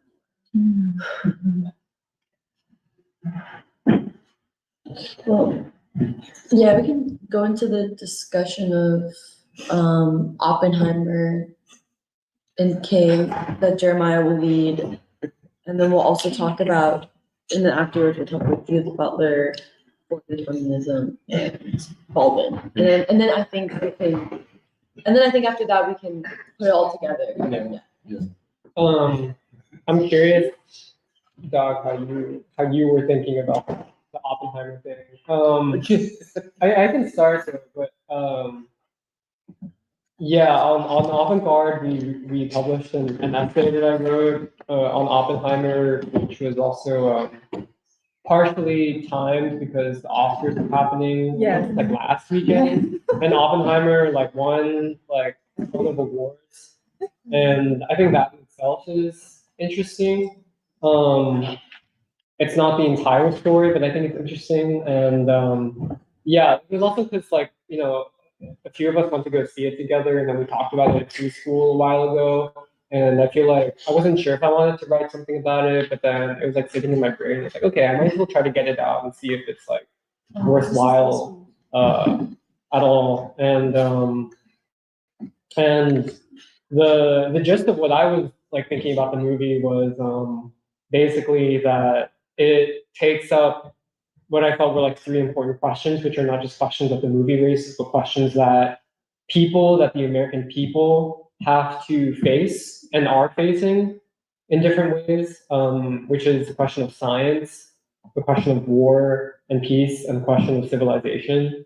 And it kind of, the movie reflects these questions in a way, but it doesn't actually, it's not, it's like, it's conscious of some things, but there's a lot that it's not conscious of, and it's also more interesting as like a reflection of a certain way of thinking and of a certain almost like, I see it as like almost like a certain epoch which is ending. And the, I don't know if people have seen the movie, but there's a lot that the film does around ambiguity, which I think is, I wanted to talk about because I actually, this is just like maybe like my feeling, but I actually don't mind ambiguity in art, and I think ambiguity can be very productive sometimes, because it's like, if the artist understands what the questions are, then like if you present it in a certain way, then it's like, as the audience, as the person who views it, like if there's more of a sense of responsibility that you have to take on in order to actually be like, what do I really think about the questions that the art is raising. But the problem with Oppenheimer is like, it doesn't just want to be like ambiguous in that sense, but it wants to be like, it wants to like blur a lot of things, and it also doesn't clearly understand its own questions that it's raising. And so I talked about that in the piece as well. But something that also came out of like the science reading group discussions was how that kind of usage, that particular usage of ambiguity, also reflected what I felt was the director Christopher Nolan kind of almost like literally applying this concept from particle physics of the uncertainty principle, which comes from Werner Heisenberg. And it was something we talked about a few months ago, but it kind of stuck with me, and I thought it was interesting, where basically it's like the whole principle behind it is like the more you know about one aspect of a subatomic particle, the less you know about another aspect of the subatomic particle. And like maybe it's like interesting as like a scientific concept, but like when you apply that almost philosophically to human beings, what does that leave you with? And the film's approach to a figure like Oppenheimer, who is in some ways like a figure full of contradictions, a figure who is kind of ambivalent in terms of the role that he's played in human history and American history, is that it's like the more you know, the less you know. And I feel like that is kind of like it's a cheapening in some ways of like actually like how are we supposed to approach our history, and what does it actually mean to us? And even if like, because I think part of what I think is important about this moment that we're living through is that there is so much uncertainty in the world. We don't know how things will end. We don't know what's going to be the outcome of the crisis in America or the crisis in the world situation. And I think that's what makes it also an exciting time. But the point is not to be like, oh, everything's uncertain, let's throw our hands up and be like, nothing will ever be fully known or resolved. We'll never get closer to the truth because the truth is unknowable. But it's like, how do you move through the uncertainty towards truth? And like, or at least like what Baldwin said, like towards reality. And yeah, like I tried to talk about that. And then I think the thing that you were picking up on was Oppenheimer as the father of the atomic bomb, and then contrasting that with King, who we've kind of formulated as the father of the new American people. And what was part of what to me was interesting was like the director Christopher Nolan, who I think is also, for some reason he's been very important to like our generation, and especially I think for young American men. I feel like his movies has shaped a lot of like our consciousness and like kind of the kind of I don't know if you guys agree with me, but I feel like his movie, like Inception, like the Dark Knight movies, like all of those were like really big in terms of our cultural consciousness growing up in American society. And I think something that Nolan, the director, said was like he thinks that Oppenheimer is the most important figure of the 20th century, which I think why you argue that also says a lot about what you actually think about like the 20th century was about, was the 20th century all just like a doom and gloom thing where mankind discovered that we have the power to destroy ourselves? True, but was the 20th century also about the discovery of like new capacities in humankind which King represents, also someone like Gandhi represents, where it's like it's not just the power to destroy ourselves, but also mankind discovered something else, which was how can we actually save ourselves? What is there a possibility that humankind can save itself from that destruction? And in that sense, someone like King, I think we feel is infinitely more important than someone like Oppenheimer. The film also makes the case that like Oppenheimer himself, like even if he wasn't involved in the Manhattan Project, probably the nuclear bomb still would have been developed in some way, whether it's by like, I guess the Germans probably, maybe not, but like the Soviets could have developed one, the Americans could have developed one even without Oppenheimer. So like it's less like Oppenheimer himself is like in that sense he's not even that important. But the reason why Nolan is saying that is because what Oppenheimer represents, which is like mankind's ability to destroy itself. And I think we feel that actually someone like King is not just important to the American people, but he's important to mankind's future because we are on the brink, or we are closer than we've ever been to nuclear war and the destruction of mankind. And it's not just the ability to do that, but is there a way out? Is there a way forward for our species, basically? Is there a way forward for mankind? And that has to be through a figure like King. And this concept of nonviolence, not just like, and interpreted in many different ways, where like, I also brought up Diane Nash's quote, Right. that nonviolence, her view is nonviolence was the most important invention of the 20th century, not the atomic bomb and not nuclear energy or nuclear power. But someone like, I feel like what I think is interesting about the Oppenheimer movie is that, it's like also Hollywood, like this movie was so celebrated by Hollywood, and for reasons that I think are like kind of obvious, but also not super obvious. And then but then I think where it kind of landed was, what's interesting is that I do find Oppenheimer to be a very interesting historical figure because he lived through also like he was part of the Cold War. He was kind of caught up in the maelstrom of McCarthyism. He was kind of a coward in the midst of all that, but he was also persecuted to some extent. And at the same time, it's like the extent to which the film deals so much with the subjective experience of Oppenheimer, but still is unable to actually pierce through Oppenheimer as a character, to me represents the fact that the Hollywood itself, like this gigantic beast, which basically has kind of run wild with also the world's consciousness over the past generation, with kind of dominating what people view of America, what people think is culture, pop culture, all that stuff, that they are not even able to fully understand a figure who actually does mean something for the American people, in the sense that Oppenheimer also poses that question to us of like, are we responsible? Do we see ourselves as responsible for what our government does around the world or not?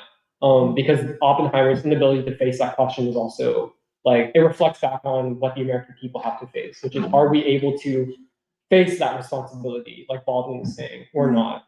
But the extent to which Hollywood can actually grapple with the substance of that question is also the extent to which it can't fully inhabit Oppenheimer as like a human being, as like an actual character.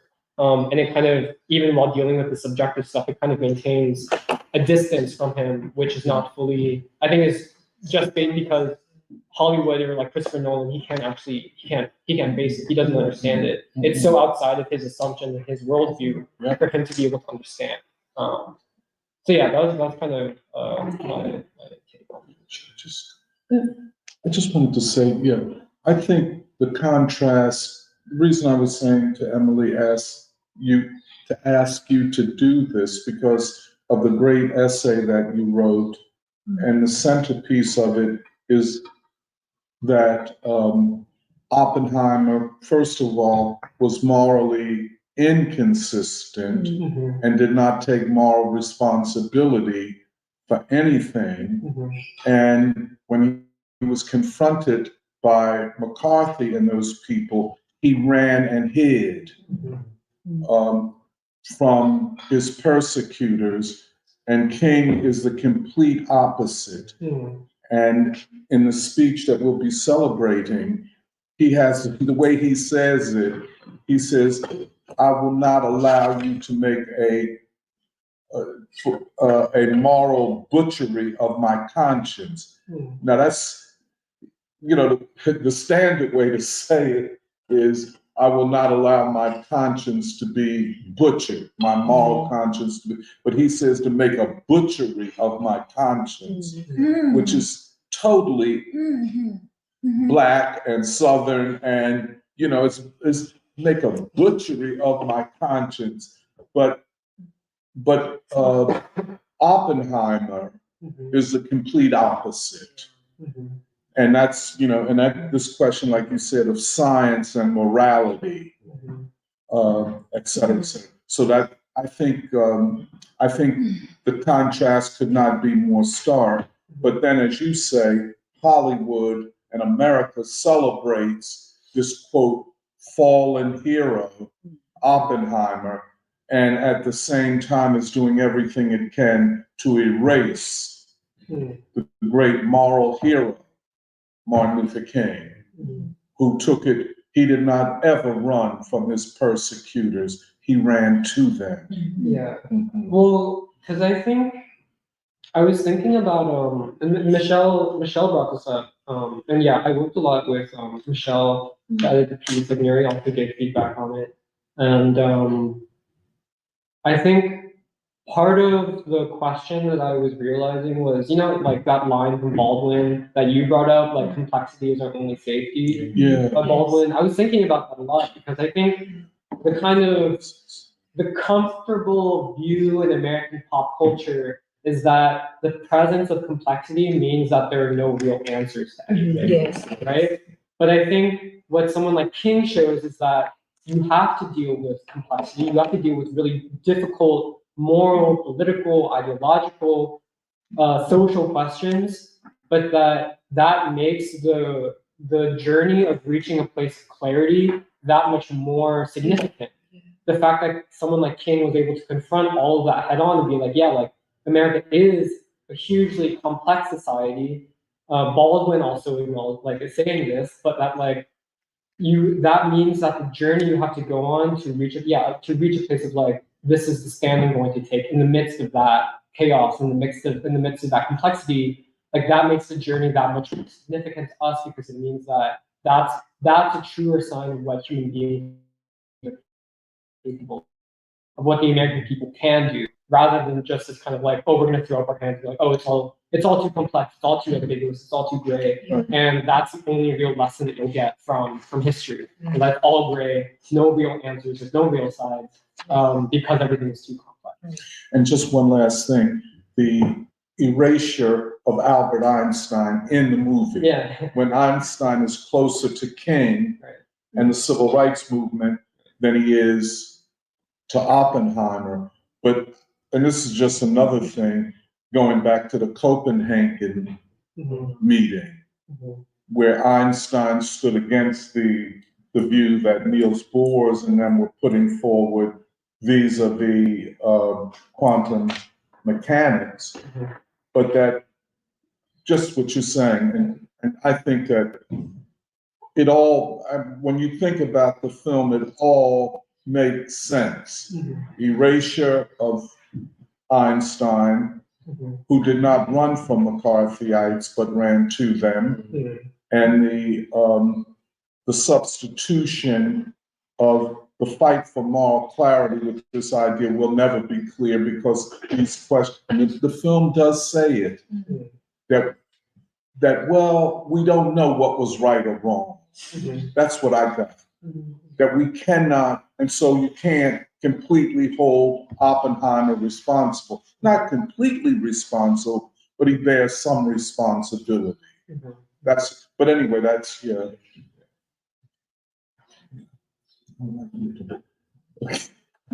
I guess we'll go to Judith Butler, and then we'll discuss the two together. There was a significant interview with Judith Butler in the Financial Times a couple of weeks ago. I don't know how many people have read it or looked at it. but it is a further heroization of Judith Butler as this great philosopher, this great theorist of gender and gender theory. And reading it, it forced me to go back and read her first book, which I'll tell you a little bit about. But it forced me to think about Baldwin. And in this culture, in this intellectual culture, often you have to ask questions, not so much of the text itself or the writer herself, but who is being erased. So Judith Butler can be seen as this great hero, this intellectual hero, who is being erased. The first thing that came to my mind is Baldwin. And if you think about the two of them, they are completely different, absolutely different. Judith Butler does what important, this is all quotes by the way, important academic philosophers do. Or if you want to be taken really serious as a philosopher, you as an American go to Europe and come back to the United States and claim knowledge and expertise of European philosophers, which means then that you speak European languages, which makes you different than all other American philosophers who pretty much only speak English and only deal with American philosophy. And for the most part, outside of a few philosophers which I'll mention, most American philosophers avoid. And so this is her first book, published in 1987, the same year that Baldwin dies. And it's titled, which means that it is already an obscure text, Subjects of Desire, subtitle, Hegelian Reflections in 20th Century France. And anybody interested in knowing anything about philosophy, I would recommend that you neither buy this book or even try to read it. It is unreadable and it is obscurantist. It really is. But I think this will say a lot about Judith Butler and her career going forward. It is a book on the one side that deals with the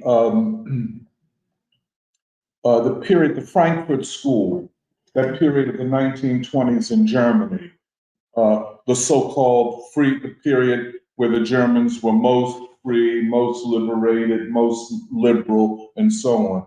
And a school of thought known as the Frankfurt School of Social Research, out of which, like Adorno, Marcuse, Horkheimer, a whole group of German, really minor thinkers who assembled and said, look, what led Germany, the most civilized, the most cultured, the most, intellectual of all the European countries, how could they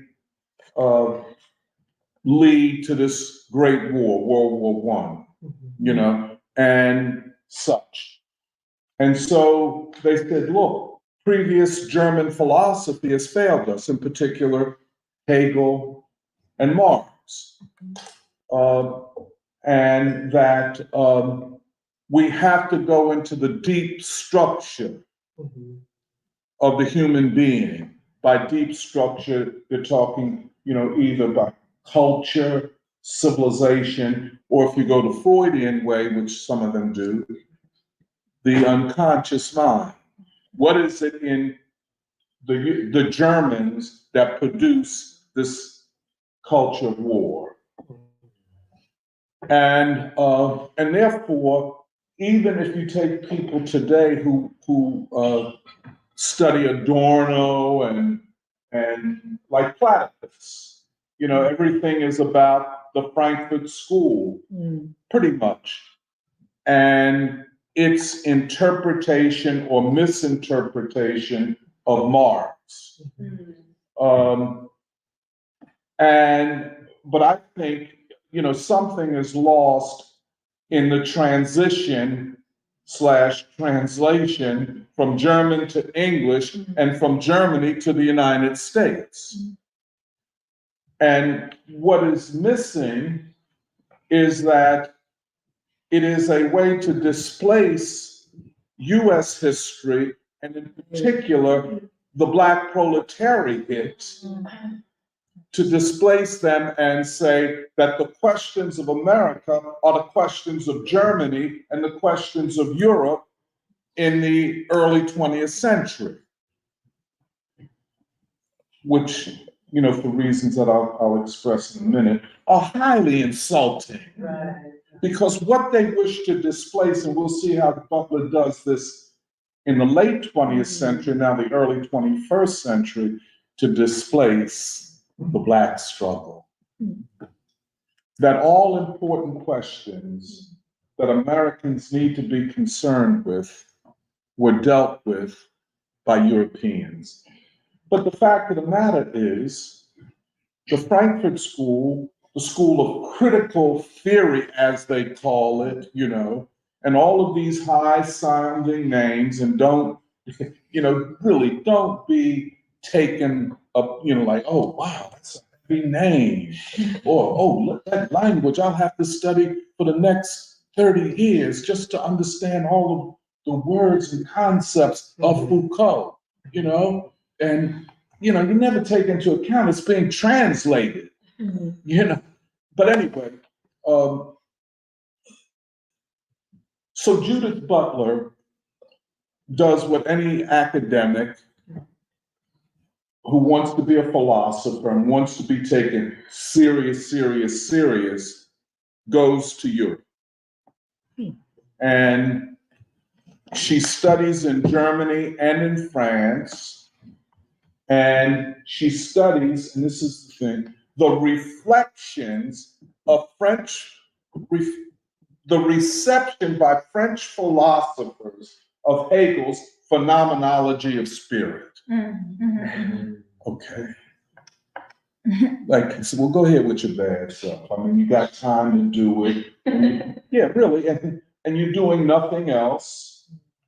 And you can get funded to go to Germany, go to France, and learn French enough to appropriate pretty much what French writers and German writers have already done, and then to package it in a narrative that can become a book. Now, this is 2 books in one. The first 3 chapters, which are sizable chapters, are really her dissertation. Yeah. The 4th chapter, which is the final chapter, is the rest of her life.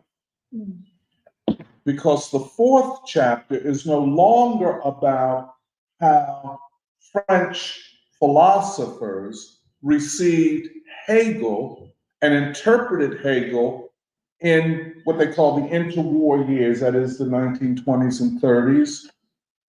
But then it goes to post-World War II French philosophers, or post-1968 French philosophers. And here we're talking about, first and foremost, Michel Foucault, who is God, who has been made into a god of social theory. And then Jacques Derrida, and Lacan, the three big names. And I just learned from Kathy and then from Emily that this is all over every discipline at Cornell University. Yeah. Yeah, it's extraordinary. But so when 4 years after the publication of this book, she publishes a book on gender called Gender Trouble. But gender trouble comes out of this book, especially the fourth chapter. I want to go.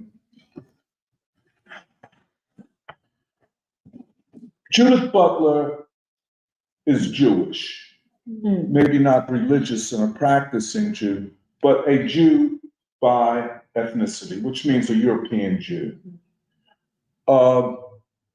Her grandparents and parents were assimilated Jews. This is not to be underestimated. Because the question is, what do they assimilate to? Well, it's very clear, to whiteness. Now, in Butler's narrative, there is no evidence that civil rights or Black struggle or Black oppression in any way shaped her consciousness of anything in the world. But she does what is not unusual for Jewish intellectuals, come out of a very deep hermeneutic tradition, where you read texts you read the Torah, you read, that kind of hermeneutics. So that tradition, a socialized tradition, makes you predisposed to reading things in very specific detail. So she has that skill. She's socialized to that. She goes to Europe, she reads all of this stuff, but she does it. And one cannot underestimate that. An American assimilated Jew trying to understand Europe, which is pretty much the homeland of Judaism, of a Western Judaism. And the Jewish people have made, great contributions to the intellectual, cultural life of Europe. And so they are invested in it. And the question is always, how could Europe turn on the Jews, given all that we have done? And so I would say, and I'm reading between the lines, that Butler is concerned with French and German philosophy is also a part of coming to terms with what happened to the Jews in Europe. The other thing is that then the next question is, well, if we can't live in Europe any longer, the United States is the next best place. But we have to bring European philosophy and culture to the US Academy. Does that make sense? Which, by the way, the continental philosophy is superior to English and American philosophy. You can't, John Locke is not René Descartes, or Hume is not Kant, if you see what I'm saying. The continental European philosophical tradition is the superior one. So the Jewish assimilated woman goes to Europe both to reckon with what happened in Europe, but to bring Europe into the US Academy. Which this book is doing. I don't recommend it. It is unreadable, but it shows something about her consciousness. the way she writes and the writing itself is a sociological study. And it is, in a certain sense, her own autobiography without her acknowledging it. Does that make sense? She's doing autobiography kind of in bad faith through the back door. Where Baldwin or Du Bois come right out and say, you know, Du Bois' second autobiography was called Dusk of Dawn. And it's subtitled The Autobiography of a Race Concept. I'm telling you, you know, Baldwin is doing autobiography of himself and of the people, you know. But for Butler, and this is part of the assimilationist thing, you know, I'm Jewish, but I'm also white. So my autobiography has to be sub rosa. It has to be this autobiography through other means.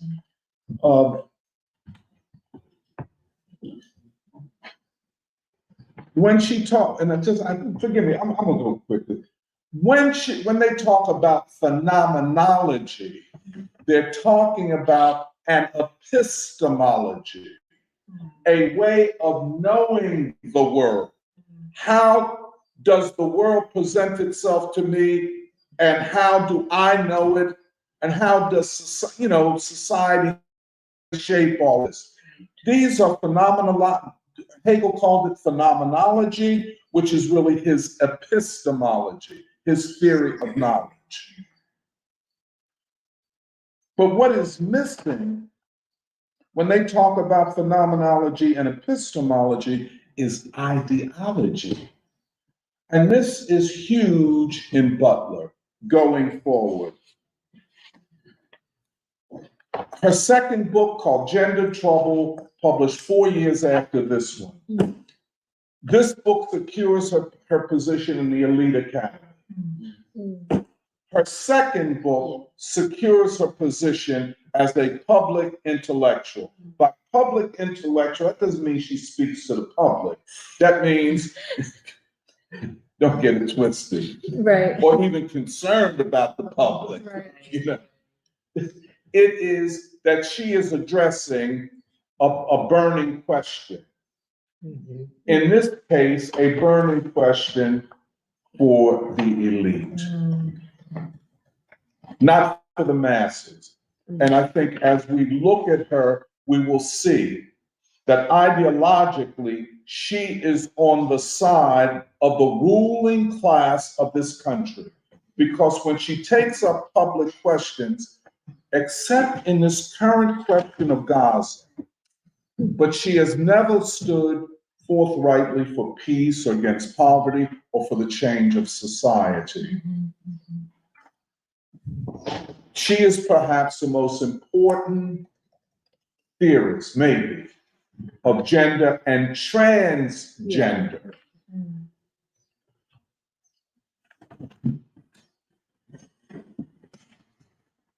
Her point of view, her ideological standpoint, is not to liberate society, but for the elite to be liberated from society. The gender transgender discourse is not about freeing the people from poverty or racism or war, but freeing the elite from the people. And I was just talking to Emily this morning, you know, and the question in her union, you say, well, how do these staff members and these organizers look upon the people they're supposed to be organizing with such utter contempt? Well, I'm saying, well, because most of the organizers who are educated in elite universities know more about Judith Butler than they do about working people or the Black proletariat for that matter. In other words, they know Judith Butler, but they don't know Baldwin Du Bois or King. Yeah. And in fact, to know Baldwin, Du Bois, or King is to understand their ideological, epistemological predisposition, which is to free society as opposed to Butler, to free the elite from society. It is an adaptation of an ideological, philosophical, cultural position that accepts deindustrialization and all of the horrors that we see in Philadelphia. We have to, and this is why it relates so much to Oppenheimer. It is a moral, how can I say, the thing that makes me so angry about it is it's claiming a high moral purpose when in fact it is the opposite. It is amoral. It is without a moral purpose. You cannot read Martin Luther King or listen to Martin Luther King or read Baldwin and not say, I have to make, and then take Butler without saying, hold it, I can't have both of these together. Either I'm going to stand with humanity and with society, or I'm going to stand with a neoliberal, neocon elite. Either I want to free society or I want to be free from society. You can't have both. I'll just end on this. Judith Butler represents a parasitic, decadent, and I'm not saying I'm not using decadence in the gender, transgender. I don't want to make a judgment on that right now. The decadence I am talking about is moral decadence that flows from a class or part of society that produces nothing but benefits materially from what everybody else produces and don't give a damn one way or another.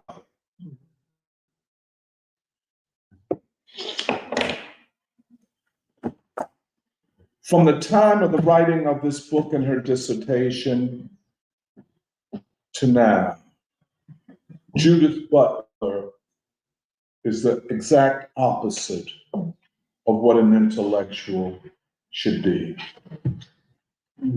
This is the ideology of a parasitic class. Well, then, what does it say about the elite academy?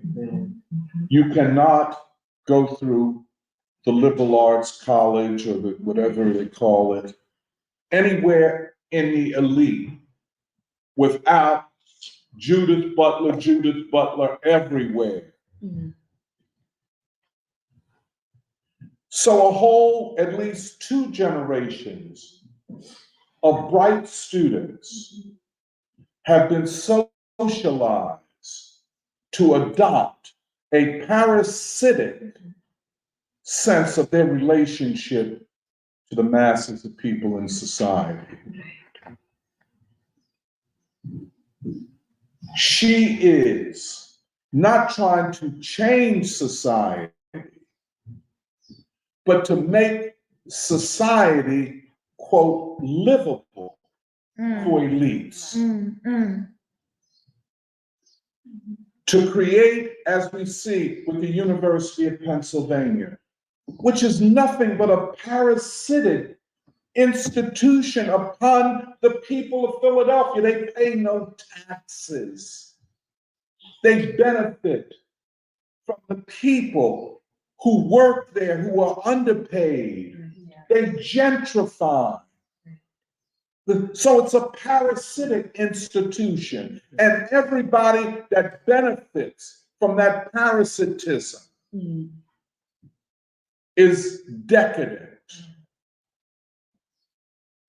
And I'll end because I'm a little bit angry. I don't like Judith Butler and what she represents.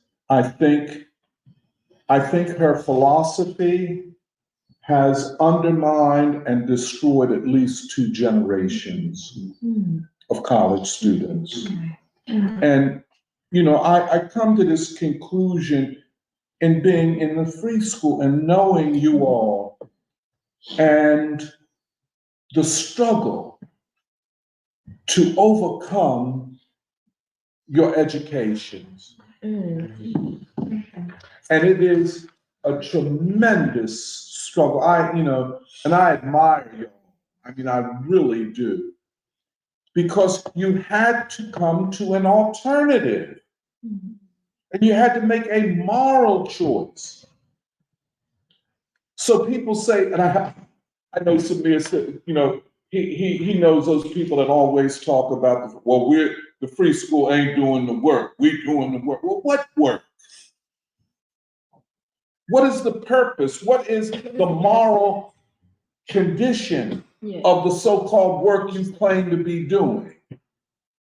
It is Judith Butler. It is postmodernism. It is this epistemology. So you could say, well, you could say that's on the gender question. Well, I could show you the same logic, the same epistemology, the same phenomenology in Afrocentricity. I don't want to change society. Just give me a space where I can get a job in a university. You see what I'm saying? So you do African American studies. I got jobs for y'all over there. You do African American studies. You can talk that trash and get a job and be tenured, etc. And so the struggle for the young generation is an ideological struggle.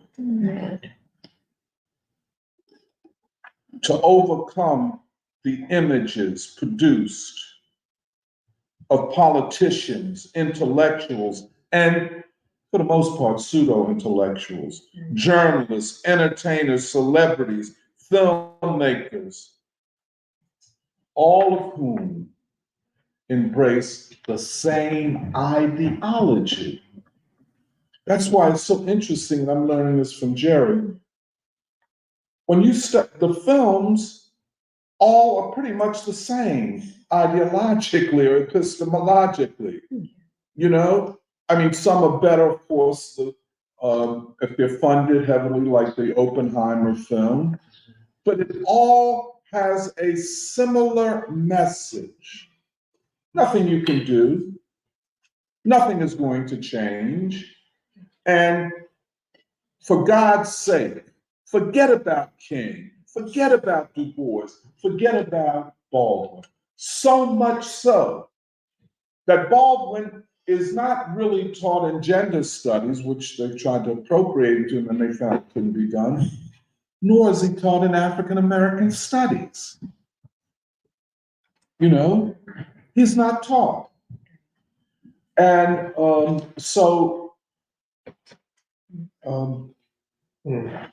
just one last thing. The division, the division of labor among intellectuals. Since America doesn't produce anything because of deindustrialization, and because the American elites are parasitic, universities don't feel compelled to produce, let's say, scientists and intellectuals who produce anything or who know that much. In other words, American academics are dumber and less educated than they've ever been. This is why, like you take some Bharata, Shantanu Purva, and I'm always studying them. Why can they come from India and are able to do, quote, do the work, and American students who have been trained in this parasitism want everything to be easy. It is not, and then I'll say the same thing for East Asians. It is very understandable. American civilization has been sacrificed to gender and postmodernist theory. Civilization, learning, education. In other words, education teaches you to have contempt for learning. Take Purva. Come from India. You come from India to get busy, to work. You see education as work, as business. And all your American colleagues are going to football games or not going into the hard sciences because it's too hard. And American civilization cannot compete with Asia. It can't. And hopefully, Africa, as Du Bois said, learns from China, not from America and the West. And it's a good thing Burkina Faso, Mali, and all these countries kicking the French out of their countries. So, indeed, Baldwin representing possibility, the revolutionary democratic emancipatory project, as opposed to Butler, the narcissism, the parasitism, the decadence that she represents. And I just wanted to put this on the table. I know I talked too long, because we're going to run up against this. When certainly at certain places like in West Philly, probably at the Wooden Shoe, they'll come in different ways with the semiotic argument, the argument of that, well, your language is oppressive to me. Well, even if you want to do semiotics, which is the study of symbols and all of that, let's get into it. But don't just my language, and your language is misogynistic and violent towards me, or anything you say is racist, because that's the way I feel about it. There is no objective criteria of anything, but that is a measure of parasitism. You see, the parasite wishes to be beyond any discussion. I just want to take. I give nothing back. And that's what they will call critical theory. It's neither theory nor criticism, because you want, and we have to say it. I mean, I know it'll be difficult. The younger person is, oh, you hurt my feelings, type of thing. I'm a victim of everybody and everything because I'm trans and yada, yada, yada. No. Those who give nothing but take everything cannot be seen as honest part of a discourse that is about all of humanity. Yeah, that's what I'll just say. Stop like this. Sorry.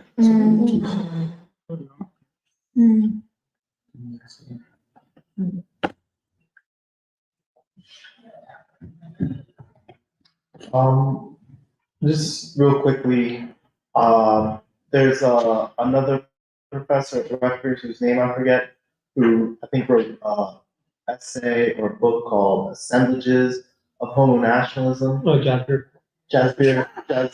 Jasper Kouar. Yeah. Did you say the name of it? It's okay. Okay, all right. And it's a criticism of Judith Butler. Anyway, I don't understand it, but I've been told what it is, and it came up in NSJP, the national structure. Oh, should we bring her as the keynote speaker? And no, Jasmine. And because she would talk about how queer theory is appropriated to prop up Israel, and this cultural campaign essentially to say that Israel's pro LGBTQ and Palestinians are. And the response was nobody can understand her. So even if a few of us look up to her, admire her, nobody understands what they're saying. And then the other thing I thought was interesting was Norman Finkelstein had a debate with Benny Morris, and the first thing he went to was Benny Morris's first book. So I just admire the fact that you actually read, Judith Butler, what the ideas developed from before just criticizing. So I appreciate that. I guess I read that so you don't have to. Well, I think what you were saying was so interesting and so relevant that it was like partially kind of painful for me to like hear it and to sort of go back to that place. But it was also kind of therapeutic. Therapeutic but very painful, where I feel like because I came in and I wanted to study biology and comparative literature. And I think starting my sophomore year, I took a lot of comparative literature classes. But that was also the year that we started reading together in APAA. So reading and in October of my sophomore year, that was the first time we came to Philly. And I remember, that was only a few months into the semester, but I remember even then, I was like, preschool, or this context feels like it's actually about people. It's actually about working people, Black people that I had never encountered in that way. I'd never gone and actually seen people basically in their own element. And it was so discordant with basically the theory that I was being taught. And I feel like it was really shocking for me, where I was like, oh, I think there is a choice here. I basically think my choice is either to just stay in this very safe cocoon of continental philosophy, basically being a parasite, where you have no obligations and no responsibility. Your only responsibility is basically to yourself, and to do all of these frivolous, very decadent, self-fulfilling things. And because that wasn't what I initially wanted, basically I wanted to be an intellectual. I wanted to actually learn ideas. And I feel like that was why I got even more, I think, invested in our reading group and going to Philly, because I was like, oh, this is not something that the university will ever just hand me. Basically it's something you have to actually fight for. And yeah, it was really, but I also think if I hadn't had preschool at that moment in life, I think things would have been so much more difficult. Because I was still interested, basically I felt skeptical of all of the academic humanity stuff by that point, but then I still was curious. And so the summer after, this was summer 2018, I did an internship at this thing called the School of Criticism and Theory. The School of Criticism and Theory. It was literally at Cornell. There is an institute called the School of Criticism and Theory, and it's super elite because basically they call it theory camp, where they make a summer camp for all of the elite graduate students and flock to Ithaca, basically be secluded from all of society and just talk about ideas together. And I think it was it's really elite because the conveners and the professors who run these seminars, they're from NYU, which is the theory hotspot, Princeton, Harvard, Penn, and Cornell. And the thing is that they're focused on queer theory, Adorno, queer theory, Adorno, genealogy of memory. And That's I remember, Nietzsche. no, it was literally Nietzsche, the Frankfurt School. That was when I learned about the Frankfurt School, where I was what the heck is this? And because these graduate students, they so wanted to become a part of this elite club, and they finally felt like they were let in because there was all of these elite professors, and so they were being socialized to behave in a certain way. And every week there would be a massive wine and cheese hors d'oeuvre hour, and these graduate students would just get really drunk. And they were desperately trying to network and talk up to them. And of course they're really horrible to me because I was like the one, like the lowly intern, and I had to like clean up their wine glasses and stuff. But I feel like it really showed me something about like the complete decadence and corruption of like that thing. And it is like basically a delusion where they had this like key capstone panel discussion at the end of the summer where they talked about like, oh, like why is theory so important? And yeah, also like they talked about Jeffrey Clark, like and then they'd have weekly seminars inviting all these people to come talk, and they'd be like big, like Homi Baba came, like Abital Ramel, who was an NYU professor. Oh, no. Who was that again? Abital Ramel. Oh. Okay, there's like a small scandal with her because she was also into gender theory, and then she was accused of sexual harassment. Oh, yeah. And I got to like put their slides. No, but it was really interesting because there were these Indian like theory graduate students who were obsessed with Homi Bhabha and they wanted to take a picture with him. But Homi Bhabha was so like uninterested and basically like to them. And like yeah, the social dynamics were like really deep. Yeah, in this last panel, they were basically like, it was almost like masturbatory where they're like, oh, theory is so important. But the sanctity of theory means that theory itself is practice. And I think it gets into, no, they literally said I remember. theory itself is the practice. And the whole point of theory is to acknowledge contradiction and to like basically live within the contradiction. They literally said that like, I actually started typing like a transcript of it and I started hitting record in the middle of the panel because it was so like horrifying and yet shocking and revealing to me that they were just so transparent about it. And one of the grad students was like, oh, but like I think like academy like can be really bad and I think that we should try to be better. And then all of the professors basically steamrolled on them. They were really like against that idea.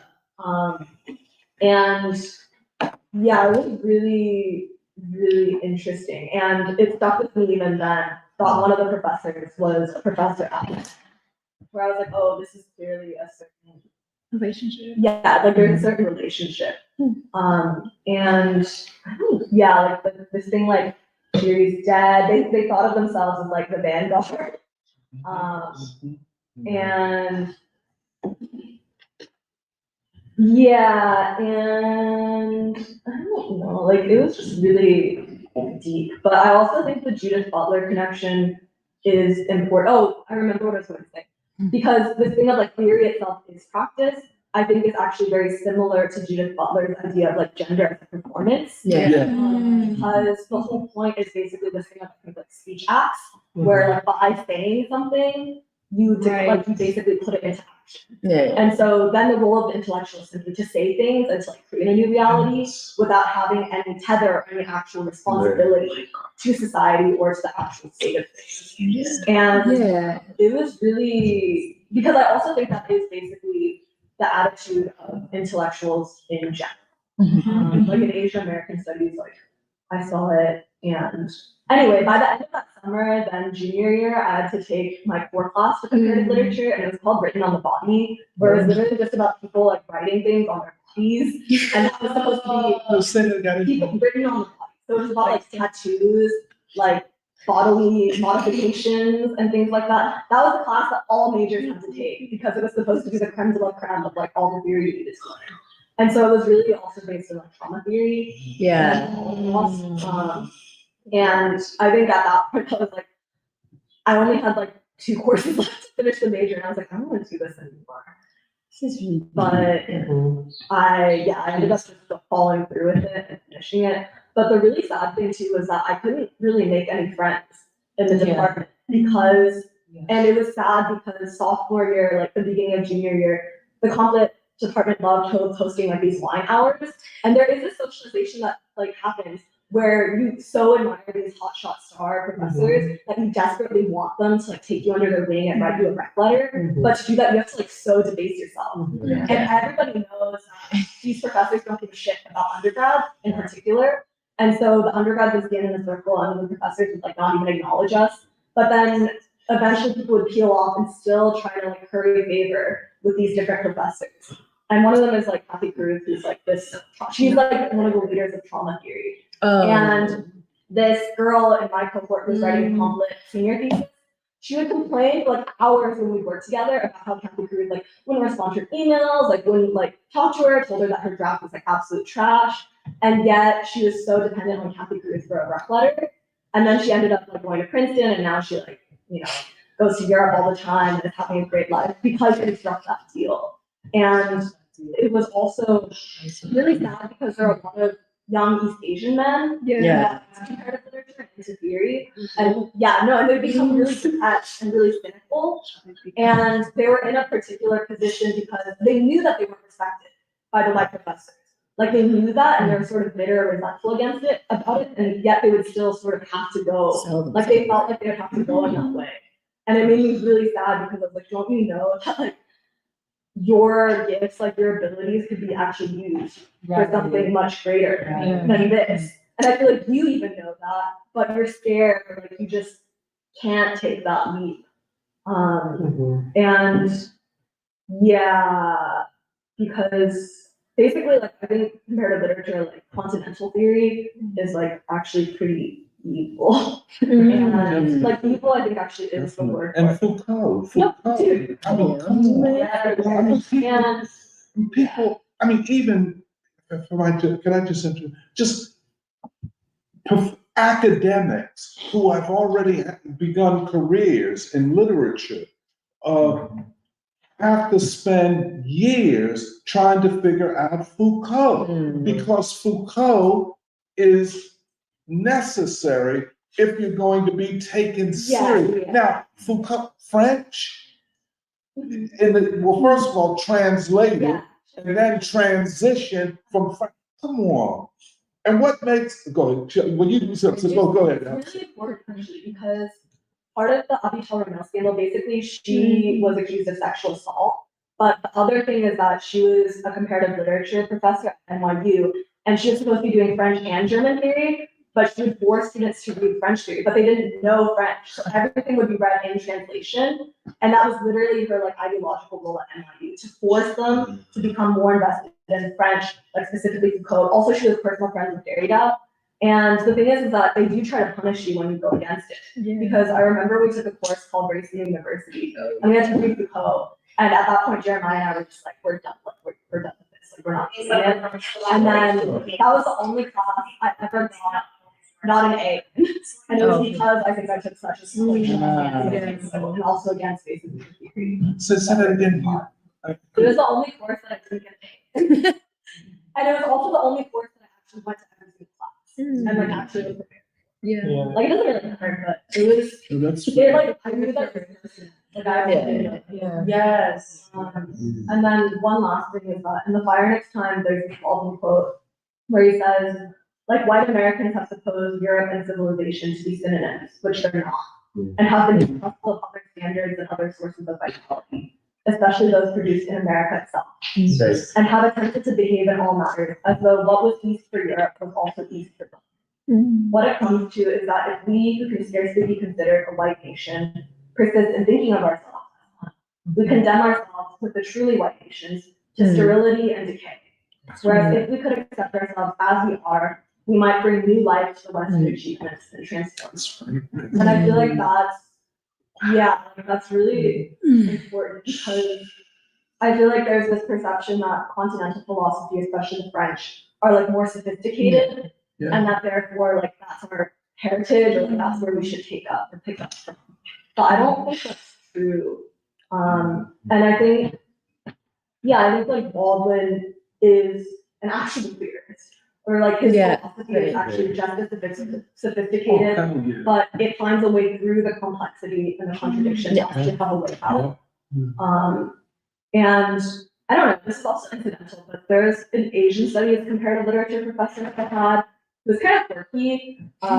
He was Japanese. He was the one who was making us read white people. Jerry told me about him. Yeah, and he would make us read a lot of Derrida and Foucault and Lacan. And I feel like but the thing is, I think he was critical of them, but he wouldn't say it outright.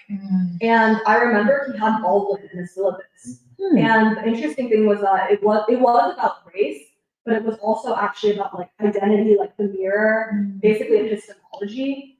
And I remember that one little kernel like really gave me a lot to think about, where I was like, oh, I'm just gonna talk about all my essays. Like, I'm gonna use Baldwin as like the theoretical anchor for everything. And like, I'm gonna make you accept it. And I feel like it does show that there's a difference between like us building or lifting up Judith Butler or like Foucault as like an anchor versus Baldwin. And I do think that it's basically this question of like Black America responsibilities for people and actually being an intellectual who uses ideas for reality versus being, like parasitic, white, like searching for safety and ultimately not even having very good, clear ideas. But I do agree with the two generations being fucked up by Judith Butler. Well, also because, the Baldwin quote you read is interesting because I had to read Foucault and Judith Butler in my class called Global History of Love. And it was by an Indian woman, Durba Ghosh. Remember Durba? Oh, oopsies. Oh yeah, and so what's interesting is the continental, like, okay, because part of it is also to insist that America is more oppressive than Europe. Right. Yes, that's part of the move. Because I remember the reason why I had to read Gender Trouble and Foucault was because they were dealing with the question of, is hermaphrodism and basically gender ambiguity, is it actually as ancient as is it ancient? Like, has it been part of global civilizations this whole time? And I was supposed to interpret Buddhism, Indian and Chinese Buddhism, Buddhist artifacts, because, okay, basically the story is, it's very complex where basically when Indian Buddhism was moved to China, like certain religious figures, like the symbols became in China, if they were male or androgynous in India, they would become female or male in China. And basically we were encouraged to use the framework of gender as performance to basically make the point that in ancient civilizations like China or India, that hermaphrodism, transgenderism, that gender was always a performance. There was never a category. But the reason why I think it's interesting is because basically I feel like the whole point of taking continental, like in some ways it's to say that like someone like Judith Butler, for example, is offering freedom, more freedom to America than America as a society has, right? But Baldwin always says, actually, like, because I was reading the Audre Lorde Baldwin conversation, and that's apparently it's third grade feminism or something. But the point is that Audre Lorde basically says, like, oh, we need to face the fact that we will always have an oppression that is not just race oppression, it is male oppression.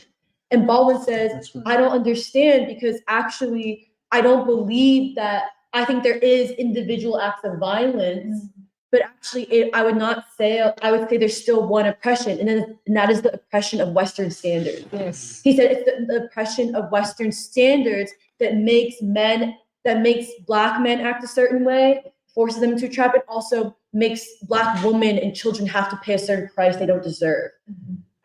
Which is to see your parents arguing or see your dad like have to like humiliate himself or like, that's the way Baldwin says. And actually Baldwin says, actually, gender, the way you're talking about gender to Audre Lorde, in Black society, the nation within a nation, in Black society, we never had what we never had to live by the standards of man and womanhood of gender that white people force themselves to live under. Yes. And so I think it's kind of interesting because the whole point of Judith Butler is like where she's trying to offer more freedom From and like more freedom, and that's like, and it also puts the argument that America is the most oppressive society because they're not like Europe, they don't have whatever.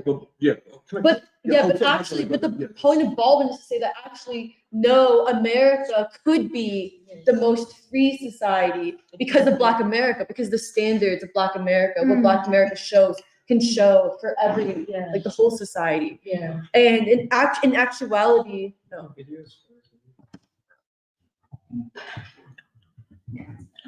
Oh, sorry.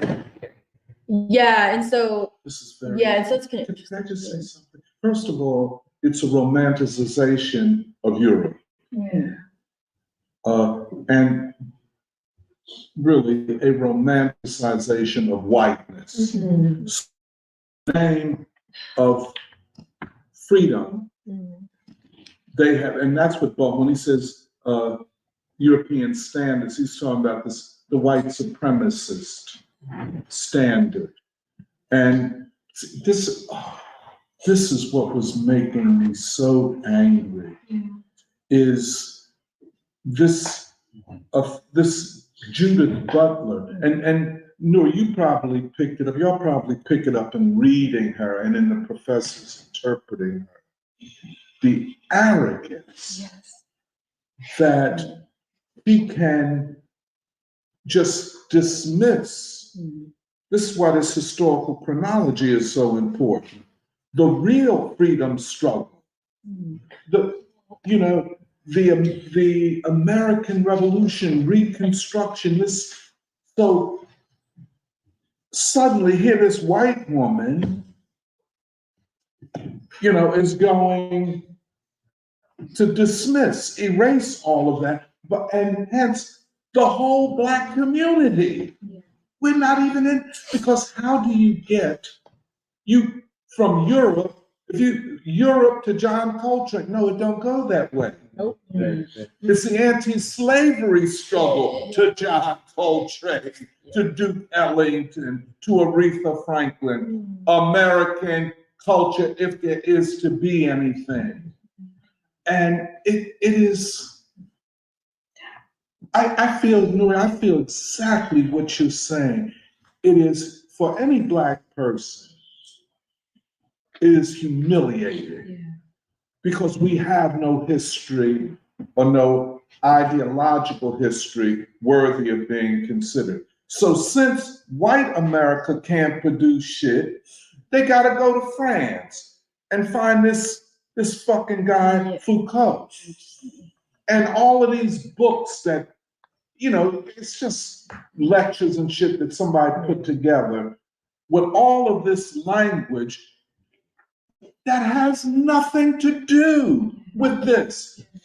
How the hell first of all, I want to ask Foucault, what music you listening to? Yeah. What art have you looked at? And just, I'm sorry. Yeah. But one small thing that I want, the people that produce a future for this country are dismissed. Yes. And people, the fucking French colonialism in Africa, suddenly these people are the great theorists. Well, let me just say one small thing. I mentioned 1968. It's somewhat like the 1920s in Germany. And that's where you get Adorno and Marcuse and Horkheimer. See, how do I put it? You had to write, the working class failed in 1968, the student movement. The working class didn't join us. That proves, yada, yada, yada. That what Baldwin would never concede, the revolutionary, democratic, emancipatory. He stays locked in. Freedom.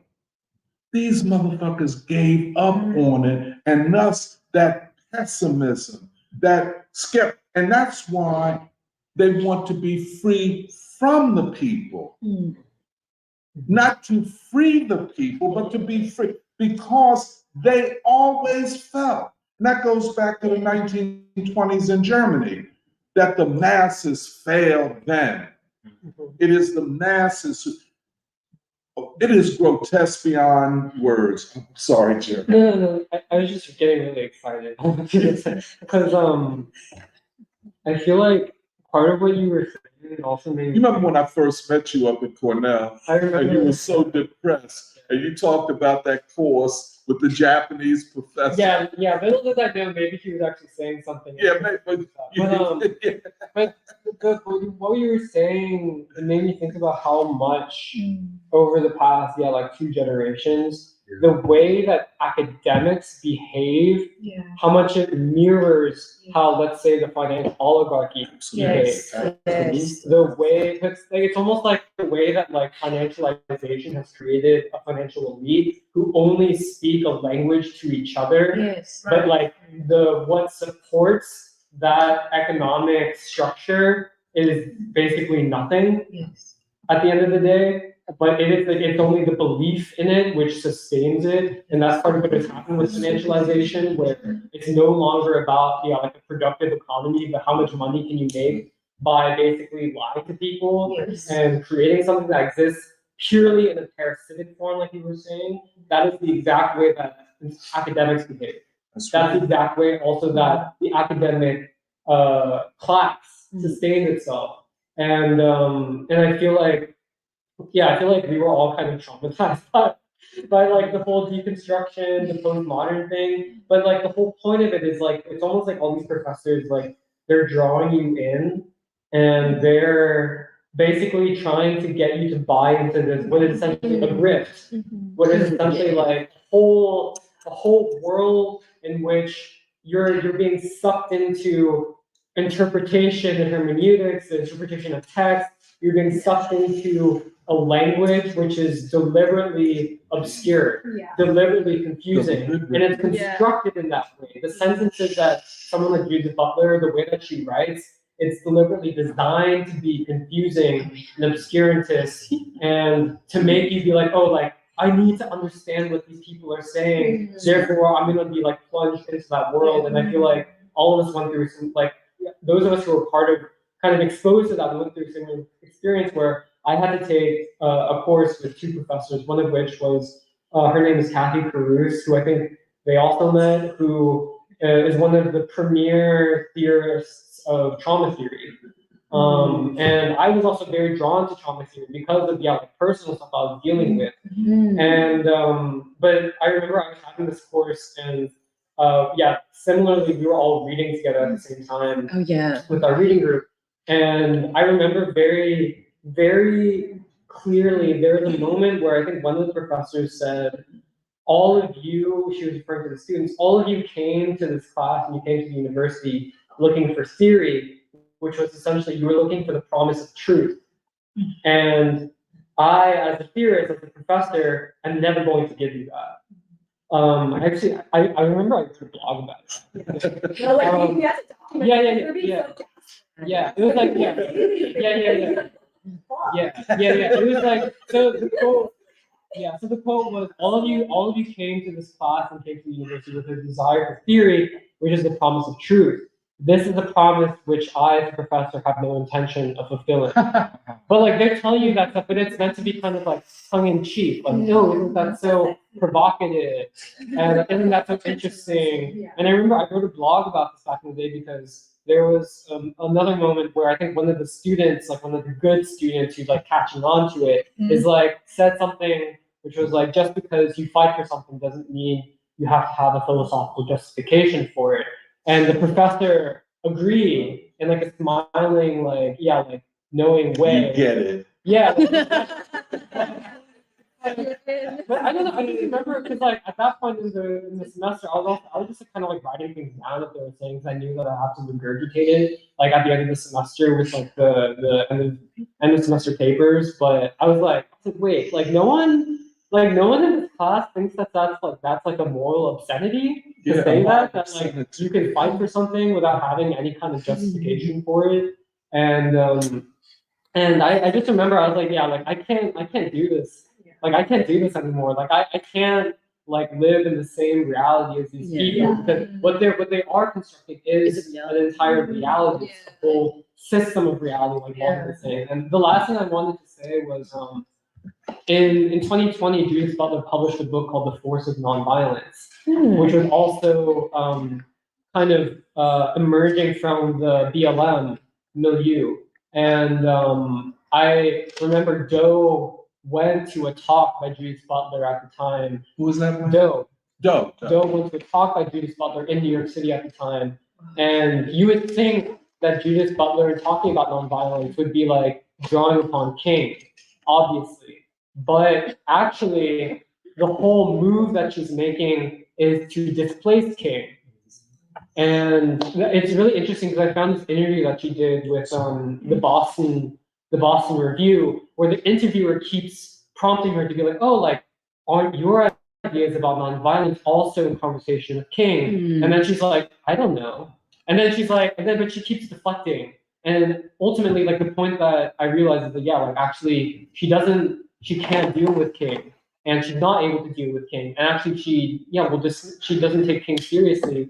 And she'll always be deflecting. And like, I understood, like, oh, yeah, like, even intellectually, the move that you're making is to be like, no, like, here is the right philosophical in terms of like kind of the post 2000 thing where like everything is nonviolent, where everything is like kind of like these fake protest movements, that is the new nonviolence. So something like George Floyd, that is the new nonviolence, and not something like the civil rights movement. But you can tell how uncomfortable she is with like even being forced to say like, oh yeah, like I like can even acknowledge King as an intellectual figure, and she can't do it. And the interviewer keeps asking her to say like, oh, like how much are you influenced by King, but she can't acknowledge it at all. But yeah, I don't know. I was just reminded of that because I forgot that happened in 2020. But yeah. Yeah, something in the Financial Times article with Judith Butler that actually made me really, maybe unfairly upset, but I was like, yeah, your BITCH is like, and this is like not fair, but I just feel personally about it, where she was like, yeah, my family, like we suffered in the Holocaust as Jews in Europe. And she was like, when we came to the US, like, because we were such victims of that trauma, when we went to the Hollywood movies, like she was basically like, in order to survive in America, my grandpa had to become Clark Gable and my mother had to become some white actress. I don't know. Yeah. You know what I mean? And I remember being so taken aback by that because I was like, you're white as fuck. Like you're not a victim of like, don't tell me, like, don't come up in here and say that you will forever be a victim when you actually believe that there is such thing as a Clark Gable. You know what I mean? That you still believe. But isn't it interesting? Yeah, we talked about where it's like the reason I was so struck by it is because in all of Baldwin's novels and stuff, he'll always bring up Hollywood. And Hollywood he uses Hollywood to say that if you are John and go to on the mountain, like 12 years old, and you go to the movies, you're not watching the movie to be like, oh, I could become this. You're watching the movie because you're like, wow, like this is a whole imaginary reality that like, who made these people? It's a way of doing almost sociology. Yes. Where it's like, oh, this is sociology. Like this is what white people think, or this is like, this shows something about society because the white people who made this movie really believe that this is how things are. Like, who made this white character? This white character does not exist. And then I was like, instead, Judith Butler's family went into that. Well, it was liberating for them. Yes, exactly. Yes, exactly. Telling of it. I mean, because Emily and I were talking, it is shockingly grotesque. The whole mindset that Judith Butler talks about her grandparents assimilating to whiteness by becoming these Hollywood stars, these characters. But it never occurs to her girlfriend that those images are the symbols of whiteness oppressing the very people. Doesn't yeah, but it's because I mean, you guys have already said this, but like the really crazy thing about it is that like these ideas have sustained like 2 generations. That it's almost, you can almost interpret it in the way of like a financial bubble, where it's like let's say in physics, right? A generation of physicists who have been sustained by this whole fake thing of string theory. Yes.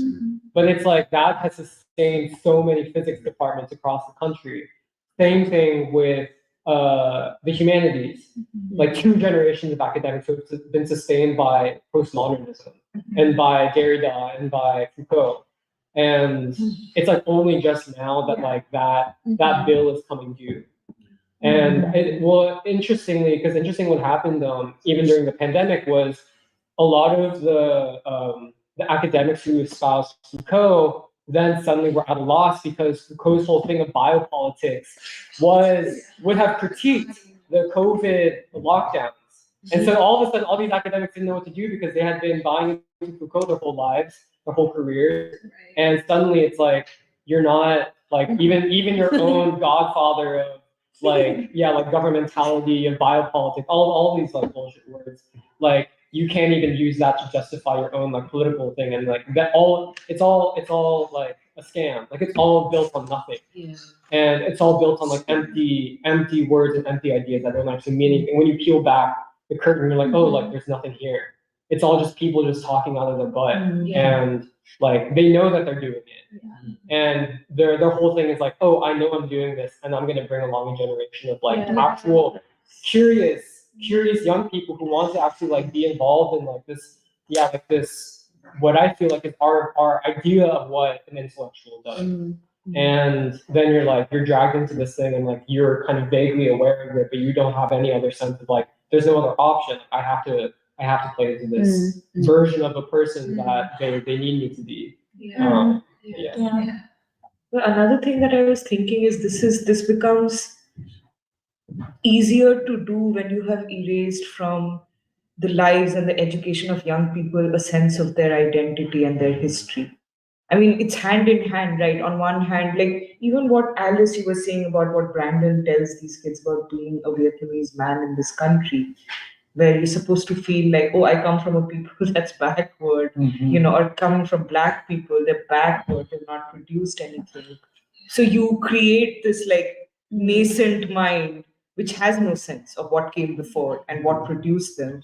And then you fill it with garbage, about identity, but making identity out of nothing, out of the ruins of, people's struggles and the ruins of history. It's just, it's bound to be such a devastating process for young people. And it's no wonder that, these gender theories, this specific kind of identity politics takes a hold of so many young people because they've been hollowed out. And I see this every single day and also this thing about, I really appreciated, Doc, what you said about moral decadence going hand in hand with this mediocrity in the name of, it's so bad. Like Judith Butler I'm sorry, she's not sophisticated at all. I mean, she's so mediocre, even as an intellectual. And Excuse me. no, I feel you, Doc. Like it's just that's why it's so painful, because the language is supposed to confuse you into believing you don't understand it. Right. But then if you look close, there is no substance for you to waste your time trying to understand it, And that's why I feel like the people who end up subscribing to academics like this also have to be superstitious. You have to have a superstitious belief in a reality that does not exist. And in some ways, this thing about being it's free from people, but it's also free from reality. Like you cannot, being white or subscribing to whiteness also becomes about freeing yourself from any sense of reality. Right. Because then you don't have to be responsible to anything. Yes, it's responsible. You don't have to be. There is no reality, right? And even, the Oppenheimer and this conversation go hand in hand because of that. Because in Oppenheimer, I really like what you said about complexity, not meaning you don't have responsibility anymore in the essay, right? There is complexity, but you also have the moral choice that you must make. Nobody will make it for you. And the idea that there can be uncertainty in outcomes, which there always is, because there are two sides to the ideological struggle, and one side has all the weapons of mass destruction and ideological control. So the outcome, yes, it can be uncertain. We don't know what's going to happen in the future. But what is not uncertain is what you choose to do. The choice you make. And Einstein represented this. Baldwin even, I'm sorry, I'm on a roll now, I can't stop. Even in this essay we are going to read, the civil rights movement, They Can't Turn Back. We read this in Lotus, and he has a line that really, like, some things you carry with you. He says that, this is just going to be, he's talking about the students, and he's saying this is just going to be a page in history. And I ask myself whether in this country we are hourly recording our doom or our salvation. Ooh. So, it could be either, but the students have made a choice. They have chosen what is the right thing to do. And this is what King is saying in Beyond Vietnam also, that, at a certain point, silence is betrayal. Yeah. And you don't know what's going to happen, but you know what you have to do. But anyway. Well, I wanted to say it was also interesting hearing, like, your guys' contact with Judith Butler, or this field of thinking at Cornell, because, like, I didn't encounter it as much, like, at Penn, but I think it's because of the majors I was in and stuff. But I guess what it brought to my mind is, well, I feel like it explains or clarifies some of what we see with the Penn students, because this exposure that they've had to Baldwin, which is a genuine and a serious exposure for the past half year, has certainly done something to a lot of them, and they've changed themselves around it. But the art looks differently from what I expected, and I think it's also because they are at the same time contending with all of these other ideas, and I don't really know what that means for them or how they wrestle with it. So that's a hard question. No, seriously, because, like, they not only just talk, like, they'll start referencing Baldwin, but then they'll also reference Foucault. And Just a few people. yeah, I mean, I don't put them all together like the continental thinkers, but like, what will have to happen for them to see that this is not at all, like, you know what I'm saying? But I feel for them, because, like, I didn't have to wrestle with that in the same way, and I can see it really throws them off, because it's harder for them to come back to what Baldwin means when they have these other definitions of love, let's say. Yeah, it was just on my mind. Because, one of the things, if I might, the question of love, if I think I'm right on this, Nuri and Jared. See, the substitution of desire for love. Yeah. You understand what I'm saying? See, Right. it's ugly. I mean, Jared, I agree with your words. Here you have, I mean, however you work with it, you have something that aspires to something that maybe doesn't exist, but you aspire. It is but yet you displace it with desire. Now, I'm not against desire. We all have it. But then when you eliminate the generic category, you could say the a priori category that makes sense of design. Then where the fuck are you left? It is a horrible thing. I think this is, I don't know, and Dwight and I talked about this our time at Lincoln and yada yada. I don't think any generation of students have ever had such violence done to them as you are, especially at the elite university. I'm beginning to feel from these are violent places, very violent. And the students, are going, crazy and committing suicide. We didn't experience that. And the students that Baldwin writes about at these small Black colleges and stuff, they were free. They were never subject to the type of violence that you all have been subjected to. It's so sad. Really sad. I don't know how you guys are surviving it, frankly. Well, I feel like a big reason is that we found a train that, like, we could jump off that train and finally rejoin the people, like the free school. Like, I was just thinking about it, and I feel like a lot of what we were talking about was bringing back my own journey through, like, but I feel like the word that, and I think that what was both, like, I'll also say, like, for me, like, if I had found like what you guys were doing, like the reading group that was happening at Cornell, maybe like a semester later, like I feel like I would have, and we talk about, I think Lotus talked about this too, like in that short amount of time, you're presented with a lot of choices. You're presented with all these choices to, like, if you are like thinking about your future and you started off wanting to be like an intellectual, you wanted to engage with ideas, you wanted to be a part of the world, you wanted to like make, commit yourself, your life to something that would actually transform society, and all that your education is around is like stringing you along into this train that really leads nowhere, but is like somewhere like, I feel like the moment that I found the reading group was like beginning to be like, oh wow, there is a choice and there is something really different about this. But then it was also the idea of like knowing that like you can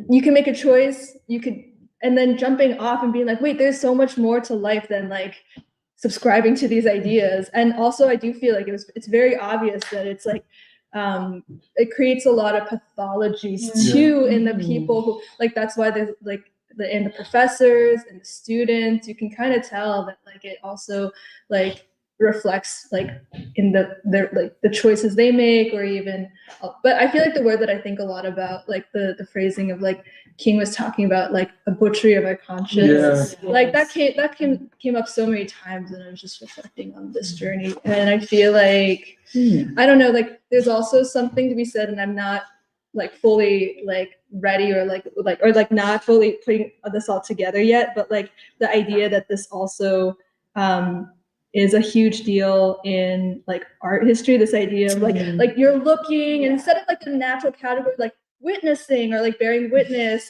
it's all about like the gaze and like the object desire. And I was recently attending this like very depressing lecture that the Penn Art History department had put on, where a white, most likely Jewish professor from the school from NYU of like critical theory was trying to incorporate Baldwin and also I Am Not Your Negro into her project about like the camera, the psyche, seeing, not yours, not like mine, but like what is the negative? Is the camera the negative? Like, is the negative whiteness? What is negative? But then also like what is like gonna like what is like the pot like congealing? What is like, anyways, it was like it was just really sad, because I do feel like they are butchering Baldwin, but they're not a single peep about like the idea of like, well, what is this like what does this compel us to do in terms of taking up responsibility? But yeah, I feel like it's a shame that like there's a way that people can continually like try to like suture in all of these different figures into such a removed and sterile discussion. But at the same time, I also know that like when you take a step back of what's also happening in the academy, like this idea of like 2 generations of people affected by this, I also know like, when we talk about like our different reading groups, and especially the one in West Philly and the Wooden Shoe Bookstore, it's the idea that like then like the students go on to like maybe they have careers in academia, but they also may go on to have careers as activists, or like they might go on and bring this into the rest of their life. Maybe they go on to be artists, maybe they go on to be like many other kinds of people, but like that is going to be, those are the forces we're contending with when we go into the world with our reading groups as well. This is huge, because it's connected to the nonprofits. Yes. You graduate in comparative literature or gender studies or Black studies. So where are you going to get a job? A nonprofit. So what seems to be a protest and a rebellion of young people is really hollow and empty, because it is not with what Baldwin talks about those students, be they in Tallahassee and Nashville, who were driven by a high purpose to free somebody. And they would always say words like that in the civil rights: I want to free somebody. This is a freedom movement, and it was about, and that's what Diane Nash, I was prepared to die for the freedom of others. Right. And then just to break that and just to leave students with this, Well, also it produced. There was a motto that was really popular in student activism when we were at Cornell, which was based on trauma theory, which is the idea, my mere existence is resistance. Yeah, that's. Like, yeah, it's like so rather than dying naturally, it's like I would die for the unborn. Like, like I want to free somebody. Like, you know what I mean? Live for somebody. Like it was, I remember I used to hear it, like even amongst my friends who were in student activists, would always be like, no, like it's okay. Like you just being here is protest. Like you just like being a student here is protest. I'm like, Yeah, it's like they created an entire like philosophical intellectual field around like navel gazing. Yes. Around what? Like navel gazing. Like just kind of like endlessly like gratuitously exploring yourself and like all this stuff. Because it removes the choice, like the moral responsibility. Even the difference between love and desire. Love it requires a moral choice and a sacrifice. Desire is just a impulse I have, whether I choose to act on it or not. The desire thing is also kind of like affect theory, where I feel like everything is kind of just like temporary, like you have an impulse and then that's it, and it's not meant to be channeled. And also like the thing of, I think, feelings being like distrust, like you can't trust your feelings because they're so untethered from like logic or the mind. Because I think this thing about desire too is that like, you can problematize desire, but then you can also say actually like it's just a desire, like, it just is what it is. But yeah, I think sort of thinking. Well, see, but that's the homage to Freud. Yeah. I mean, this one thing I forgot to say, that you see, this is rooted in what they call structuralism. And by structuralism in theory, they're not talking about like a structure. They're talking about the deep meanings. So this is where desire, because part of the whole postmodern thing is an attack upon reason, that reason itself is oppressive. And I know you've heard this already. Reason is oppressive, so therefore, we have to probe into the deepest structure of human motivation. And this is where Freud and Nietzsche are huge in this whole thing. And for Freud, that's what trauma, the id, and thus desire as you say, an effect or dealing with attractions and gazes and,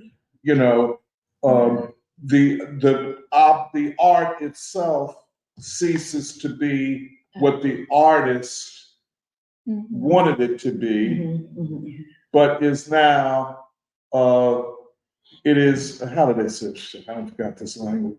It becomes appropriated to other projects, such as, how do I interpret this through the deep structure of my trauma, my my deep psychological id, this, and hence, see this id thing, the id, what is the antisocial, what for Freud is the antisocial sexual desire, which is antisocial. So to disrupt society is in fact positive in and of itself. For example, you have a drag show. Now, drag shows are not new. I never was at one, but I knew that there were drag shows going on. Now, but the drag show is supposed to be a disruption of the normal. So I am going, for instance, don't nobody take this the wrong way. I grow a beard, and then I come in with a dress and high heels on. You see, so that is causing a kind of Subversion. that's what I'm trying, transgression of the normal. You know, and if you don't get it, that's on you. Yeah.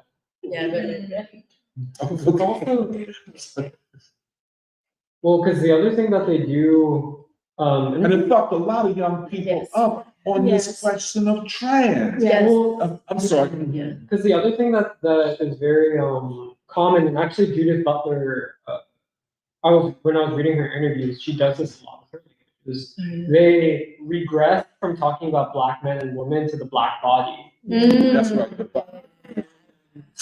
They do that, but it's like it's not just the academic and the intellectuals, but there's also like a whole generation of artists who were produced by that way of thinking, where everything is about like I'm gonna problematize the Black man, the Black woman, and I'm actually just a Black body, and like I'm gonna present myself in a way which is like very unsettling. And any like modern contemporary art that you see in like the Whitney, in like all of like in MoMA, all these places, if there's like Black art, it's always about like trying to make the Black body like an unsettling thing, and it also plays into like the drag show thing. But that was something I realized, like actually academia trained people to dehumanize Black people by just referring. You only think of them as the Black quote unquote Black body.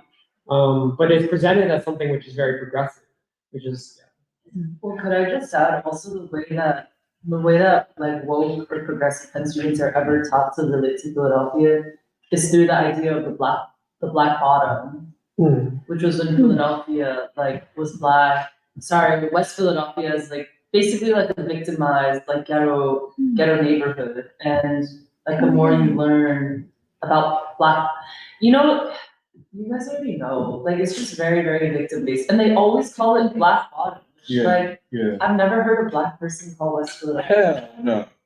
And like that's not what you just like they talk about first of all North Philly, and they try and what's his name, and then built this up into something like this is the real defining spot of Black Philadelphia. That's bullshit. It's been like the bottom, and then they named it the Black Bottom. I don't know. Yeah. It was the neighborhood out, around Powtonville, the bottom. But y'all wasn't no big deal. See, but anyway, let me shut up. But it's always this, you got the exoticize. Right. It's the Black body, the exotic. Just like that sculpture at the entrance of the University of Pennsylvania. Oh, yeah. What the fuck is that? Yeah. It's like the woman without the eyes. No face. And, I mean, what do you, That's and she's also been selected as like one of previous years, like the Venice Biennale American like artists. Like she's selected in like a World Contemporary Art Fair recently. That artist who produced that sculpture as like the delegation of like American art, like to represent art on the world contemporary stage. I can tell you're not fasting because you're doing all the cursing for me. I wanted to add earlier about transgressing or queering, that what French intellectuals say when you ask them about 68 and this push by Foucault and I think others, maybe Derrida, I don't remember, to abolish or lower the age of consent. And if you ask them about that, they say, oh, well, they were just saying it to push boundaries, to be transgressive. But, Zizek said the same thing about Alita Ronald. Oh, well, you just don't understand her relationship with a graduate student because she's so bohemian. And but it's not about like transgressing boundaries. It's about what you can transform. But okay, maybe we can read comments and then we should. It's 2, so we could wrap up. But okay, there aren't too many comments today. Todd M. Sparks, Christopher Romero, Jacob Carpenter say good morning. Miri says thank you as always for your insights on the reading groups and everything else happening this year. The intentionality and seriousness of your work can't be understated or overstated. I've been thinking about steps for starting a reading group, maybe even planning an event in Atlanta. Would love to discuss more and seek your guidance for partners, logistics, etc. Jeremiah's piece on Oppenheimer reminded me of Baldwin's speech. The artist what? The artist struggle for integrity. Yes. And the moral courage required of creators. Also connects to how we don't have to make Black language legible. Lastly, Mary's point last week that it doesn't matter when we came to this country because we're talking about the future, and Purva's mediations on humanity's unrealized calling makes me think. It don't matter how you philosophize, create town about war, poverty, racism, the souls of Black folk, or the Black tradition. I wonder what Angela Davis thinks of Judith Butler. Pittsburgh Dude says, Doc never talks too long. And Christopher Romero. And then Don DeBar just said, I'm watching from Krasnoyarsk, Siberia. John DeBar. And then someone named Z just said, Nice. Okay, I don't think there's anything else for today. So we could probably end here. But okay, thanks for all of our commenters, and then we'll see you next week with more. We're embarking on our second, well, you're in here second week, but our second round of reading groups. So, saying bye.